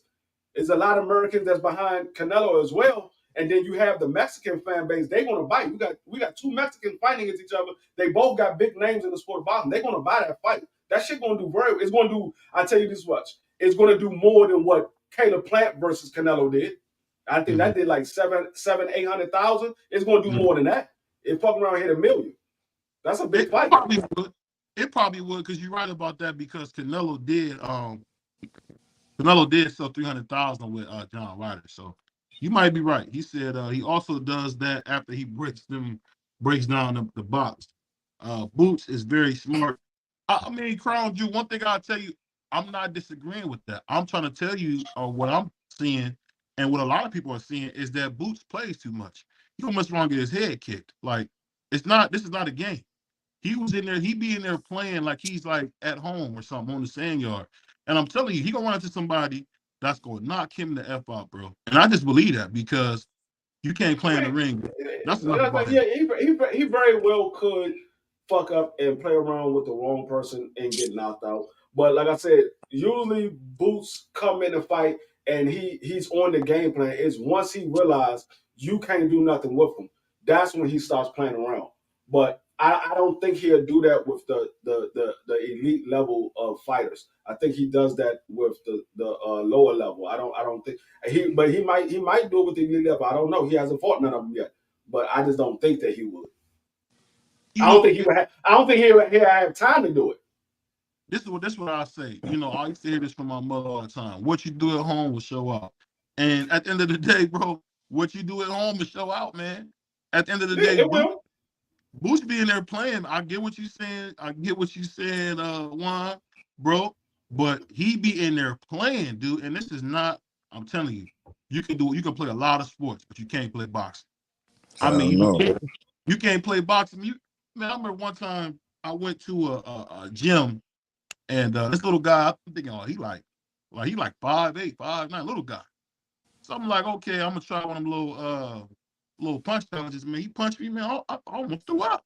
So at the end of the day, hey, you can't play no boxing, man. I mean, he was a little guy. He about 5'8", 5'9", man. He hit me in the stomach. I almost threw up, bro. So at the end of the day, just imagine what he would do if he was serious. So I'm not. I mean, like I said, he very well could get caught with a good shot playing around like that. It just, I don't see him doing that with the elite level. I don't think he will have time to play around, because, like I said, when you see him, the first 5-6 rounds, he's not playing around. Is when he broken his opponent down, and they can't keep up with him, and they can't punch. That's when he starts playing around. But I think with the elite level, he ain't gonna have the opportunity to play around. He's gonna be on guard the whole time. Is that fight with him and Virgil Ortiz ever gonna happen, you think? Nah. Even at 154? I don't even. I'm gonna put it like this. I don't even know if Virgil Ortiz is gonna ever fight again. I don't know. So because they postponed the fight that he had, I think, like 3 times. I know 2 times for sure, but I think it was like 3 times they postponed that fight. So I guess they're gonna try to move him up to 54 and see if that helps him out.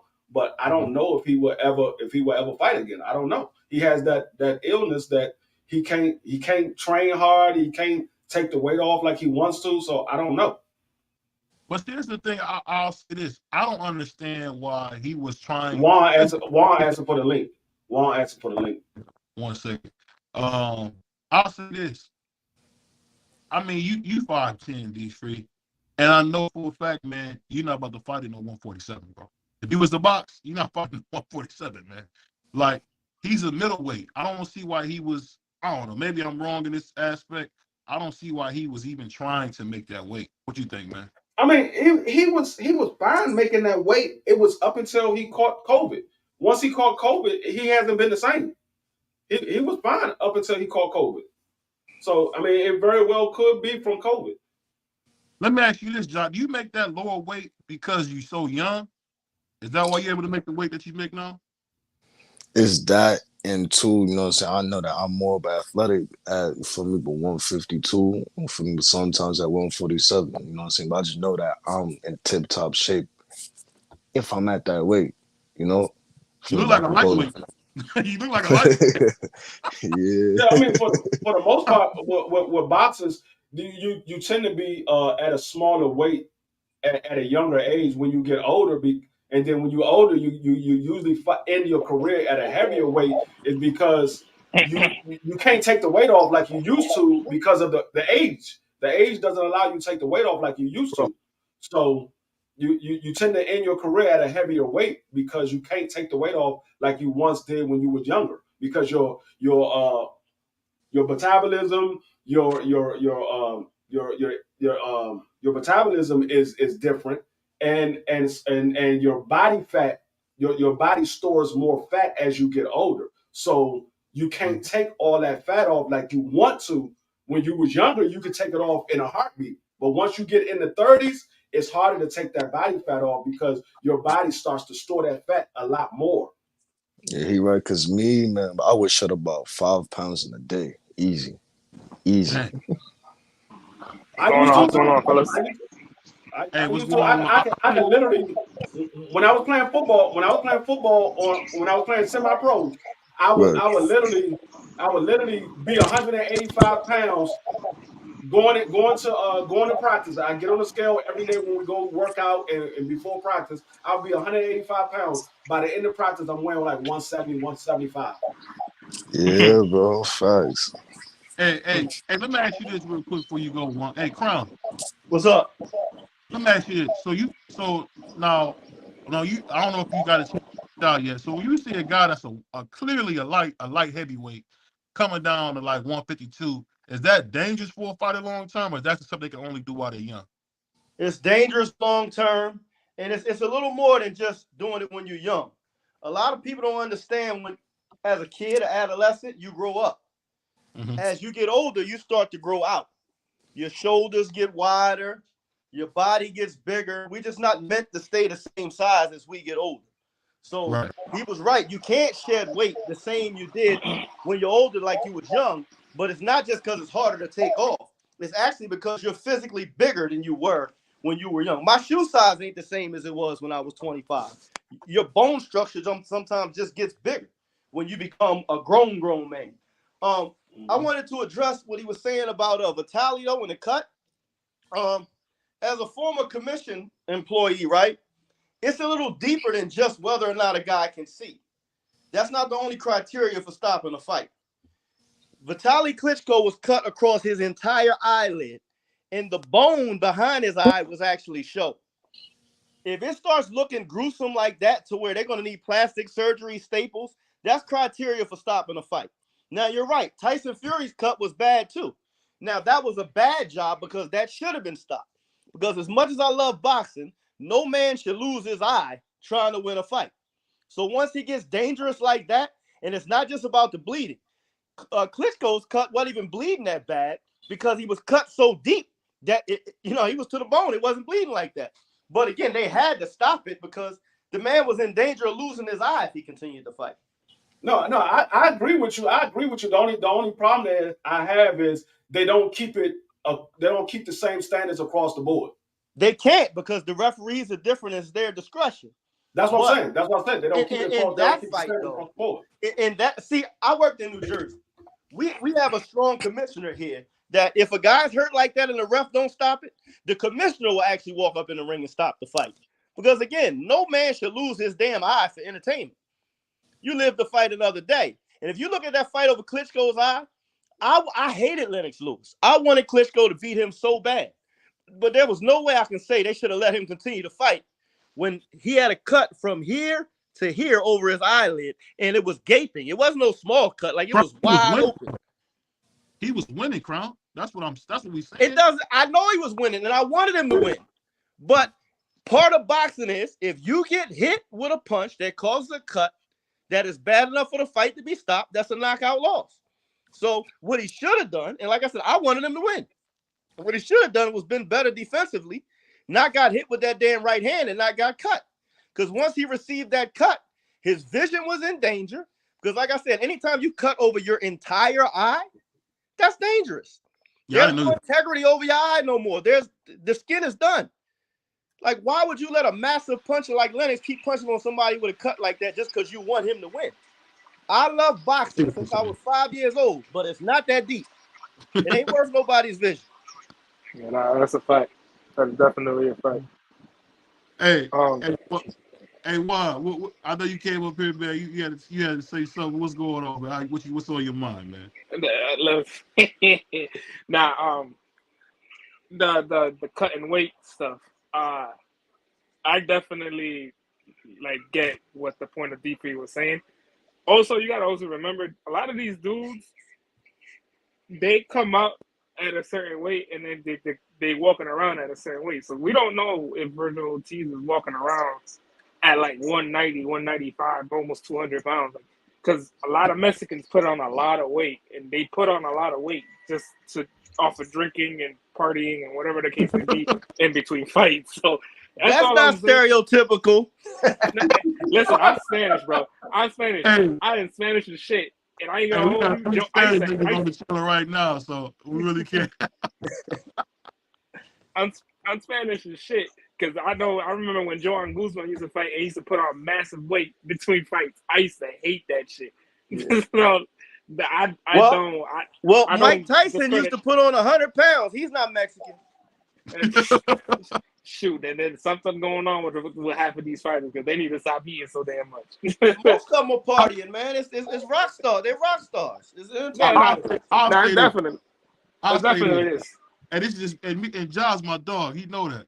This dude is big as heck, dude. Fighting at 150, bro.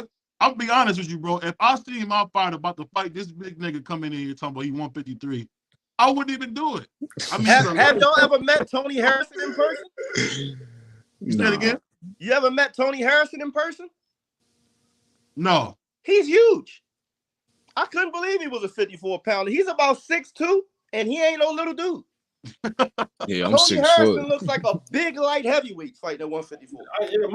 Most of those guys are a lot bigger. Like I met David Benavidez in person when I went to the Ugas fight, and David Benavidez, he's like 6'1", maybe 6'2", but David Benavidez looked every bit of a good 200 pounds. He looked every bit of 200 pounds. But he fights at 68, so that's believable. Harrison fights at 54, and he's when I used to fight at 141, and I'm 5'10", and I used to walk around in between fights at 190. So yeah. I never did that. I was 47. I'm 5'11", and I only would get up to 165. I tried to be pretty close. But you know what's for me? It was because I used to play football a lot. So it was as a kid, I used to have to gain some weight and stuff like that. Yeah, so you were strategically gaining and losing weight. I was just a full-time boxer, so I always try to keep my weight close to my fight weight. Well, let me ask you this, Jock. Have you ever sparred a 175-pounder yet or not yet? Yeah, but I sparred heavyweights, bro. Do you think you can stay up at 75 or not really? Not yet. Yeah, I can. 75-pounders are coming down from 200.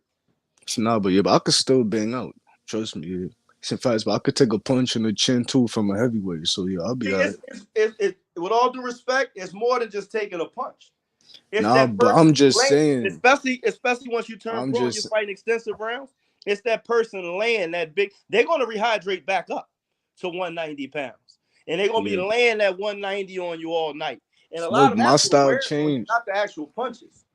If I do hit 175, my whole fighting style changed. And that's the style that I'm more comfortable fighting as well. I hear you. I just, over my experience, I feel the bigger man, if both guys are talented, usually the bigger man comes out on top because there's just a lot of skills come out on top, bro, but not the bigger man, but skills come out on top. Skills come on top when people are special. like Floyd. But I don't care how special you are. It's a Skills reason got why nothing Floyd. to do Hold with on, nah. it's a Skills reason got why nothing to Floyd do never with fought at special. middleweight.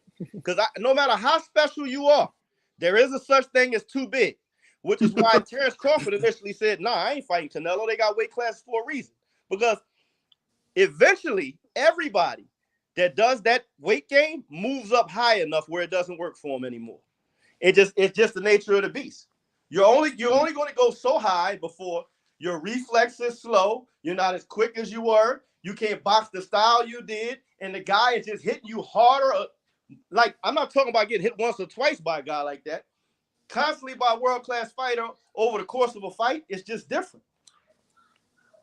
Hey, I get what you're saying. I'll just say this. I'll say this. When I watch my brother John, man, I want y'all to follow my man John on Instagram. This dude is a terrific young fighter, man. Slick. No, I don't doubt that at all. I believe in him. But I want to know how many of y'all thought that Donnie Lalonde was going to drop Ray Leonard twice. I know I didn't, but it was a real light heavyweight fighting a welterweight. That's the good point. That's the good point. And you know what? You know what Ray Leonard said after the fight while he got dropped? What did he say? He said it was like a grown man hitting a boy. Too much. Too big for him. But that happens to everybody. I don't care how talented you are. If you fight a guy that's just naturally bigger, he has too many natural assets on you. So now, what if you got power, but you hurt him now? You feel me? What if you got power, you know what I'm saying? You crack him, then now what? It's not a matter of hurting him because any fight. What you mean it's not a matter of hurting him? You feel me? Because I got that power equalizing skills. I was going to give it to you. Come on, bro. Let me finish my thought. Like, man, I'm just letting you talk, bro. I was going to finish my thought. Every professional fighter, especially world-class fighter, can punch at least a little bit. So, yes, your power makes the difference. If you got the kind of power that can hit him and get him out of there with one shot, then all right, all bets are off. You got Tank Davis power, maybe you can go up a few weight classes and it doesn't affect you like he did with Barrios. But you did see he couldn't just walk to Barrios. He had to break him down, box him, and when the time was right, go get him. Because, again, when a guy is naturally bigger than you, I ain't talking about bulking up to a size. When a guy is naturally bigger than you, there's a difference in size and strength. There just is. I mean, I've been looking at it for almost 40 years, 37 years in boxing. There's just there are weight classes for reasons. Now, you're talking how you're supposed to talk because you're a fighter. You're supposed to believe you can do everything. You can beat King Kong. I want you to feel like man, I'm talking like that because hold on. Because I hurt heavyweights, lightweights, cruiserweights. You know what I'm saying? There's two totally different things. Yeah, but I'm gonna say this: as a fighter, you're supposed to feel how you feel. I used to spar Virgil Hill, 5-time world champion. I was a damn lightweight at the time. He was a light heavyweight. I get it. I could never put on 8-ounce gloves and fight him. It is different. But what I'm saying is every fighter is supposed to feel like I can fight anybody. That's the attitude I want you to have.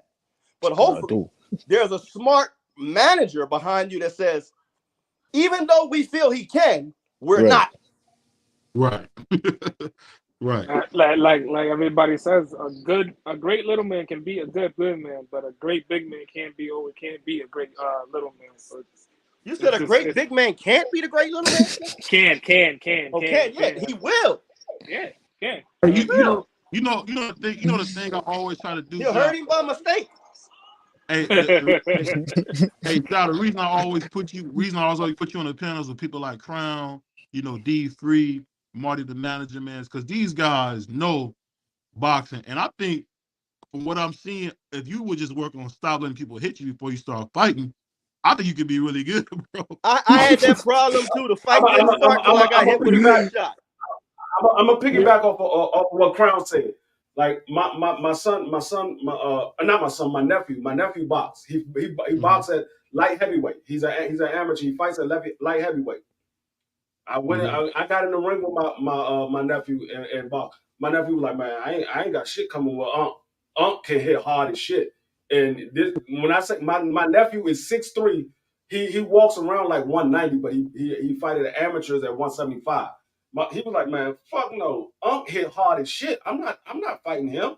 He hit hard as shit. I hit him one time, and he was like, no, I'm not doing this. I'm not doing because you might have the skills to beat a lot of guys, but like he said, when you in there with somebody that's just as good as you, hit just as hard as you, but he's naturally that weight, and you're not, is a totally different thing because he's I used to see what getting you're hit talking by those about. bigger guys. He's used to getting hit by those bigger guys. You're not used to getting hit by big guys. You might can take a couple of hits from big guys, but you're not naturally used to getting hit by bigger guys. You're moving up. He's at that weight class, naturally getting hit by those bigger guys. Yeah, I can see exactly what you're talking about. Cause me being same but 6 foot and like me, my walk around weight was probably 180, 170, bro, on a good day. You feel me? So once I go down to 152, you know what I'm saying? I know that, but they not gonna take what I give because I'm naturally bigger. You feel me? Right. Most fighters too. I'll say this, right? Me, myself, I was a welterweight. I was convinced, because I was about the same height as Virgil. He convinced me to take 2 fights at the end of my career light heavyweight because I was boxing him. Right. The first fight, I knocked the guy out in the first round. It was fool's gold. I'm like, well, I can fight these big light heavyweights. But when I think back, right, even in that fight where I knocked him out in the first round, right, he landed 1 solid shot on me. Gave me an ulcer inside my lip that was there for 2 months. 2 months. Inside, an ulcer inside my lip, 2 months. And all I was saying to myself after the fight, because I didn't feel it during the fight, but after the fight, I'm like, damn, this shit hurt. Damn, he hit hard as hell. Because it was just totally different from welterweight power, right? And so I decided, I had a 5-year layoff. So after that, like I said, it was fool's gold. I said, well, shit, I'll take another fight at light heavyweight while I'm waiting to come down. So I continue to train. 2 weeks later, with the ulcer in my mouth, I fight another light heavyweight. But this one is like 6'3" and a southpaw. This time, I get stopped. And then it was light heavyweight. I couldn't even keep the weight on. I weighed in at 166. And then I realized there's weight classes for a reason. I was bugging. These motherfuckers is too big. just too big. Look, the first time he hit me, it didn't hurt me, but my feet lifted off the ground and I slid like 4 feet over. And I'm like, ain't nobody never pushed me around a ring like this. Like, what the fuck? But it's just, I'm sorry, because it's just the strength is different when a guy is 20, 30 pounds naturally bigger than you. Right. Hey, when it comes to Crown, man, hey, DFree, man, this dude Crown is the funniest dude on YouTube, bro. Hey, he be just saying stuff. He be so honest about fights. Like, yeah, that hit me. I almost went down. Listen, it is what it is. I had 37 years in the sport. I ain't gonna lie. He was too big. Look, I hit him and hurt him first. Yeah. All that shit did was make him mad. It's like hitting Arthur Terminator when he get hit. He like, oh my God. Look, you made me bleed my own blood. Nobody makes me bleed my own blood. Listen, I cut his mouth with a jab, and I had him like blinking. I said, "Oh, I got him." That motherfucker hit me back. I flew across the ring. I said, "Well, goddamn." That man had that Ivan Drago strength. What the hell? I was a blown up welterweight trying to fight at light heavyweight. I just should have never been in there.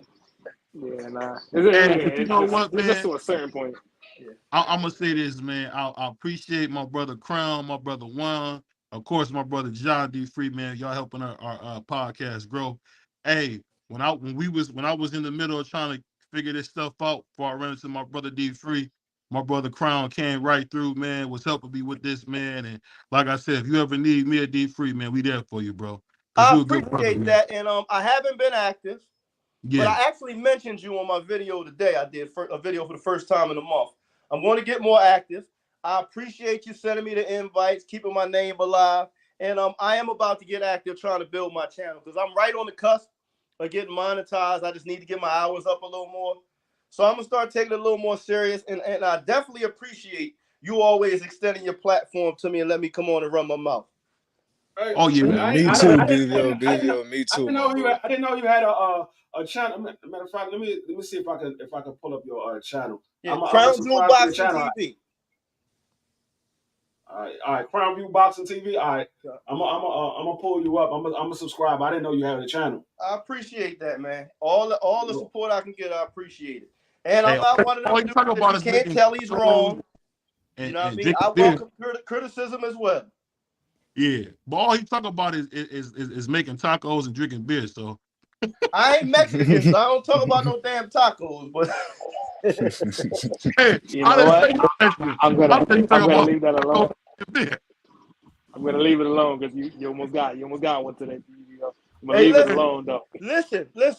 I done told this man already. My mom is black. I grew up on fried chicken and collard greens. I just happen to be named after my Puerto Rican father. Tell him your name, bro. Tell him your name. I got the most Spanish name ever, and I don't speak no Spanish. My name is Julio Sanchez Jr. Hey, I'm right there with you. I'm right there with you. My father was Puerto Rican. My mother was black and Indian. I don't speak not near lick of Spanish at all. Yeah, I tell people I'm African. No, I got family in Puerto Rico. My mother calls and talks to them. I don't know nothing that they saying. Yeah, I went and visited my cousin in Puerto Rico a couple years ago, but yeah, I don't speak no Spanish, bro, none. I remember I fought in Washington D.C. right outside, and there was a whole lot of Spanish people there. And they announced my name. The crowd went crazy. Everybody's coming to me, talking to me. All I kept saying was "C." C. I had no clue what the hell they were talking about. There's a lot of Spanish people out here in D.C. A lot. Yeah, every word out my mouth was "C." C. Gracias. C. Damn, man. So I'm like literally the only Spanish man here. That's what I'm saying. That's what y'all I telling mean, me right now. bro, but I'm Panamanian, bro. So you feel me? Hey. I feel you, like I told y'all in the chat, and I told these brothers here, I'm the only black man. That's why I get persecuted, man. First of all, you get persecuted because you be on T.O. You be on T.O. back. Stop playing. Hey, PVO, my mother's darker than you, just for the record. I know it. But guess what? You ain't the Asiatic black man like me. Hey, listen, I'm gonna drop some science on you real quick. Where do you think Puerto Ricans derive from? Hey, Africa. But before you go into all that. Hold on. All you gotta do is listen to the drums. Hold on one second. They African, brother. Brown, hold on 1 second. Before you finish that, say something for the people for next time. It's your boy BBO. It's your boy DFree. It's your boy Crown Jewel, man. My brother Juan. My man Jaja, the next middleweight champion. We out of here, man. Yes, sir. Appreciate y'all, man. Y'all have a love, bro. Love. You want to cut me off before I expose the Ricans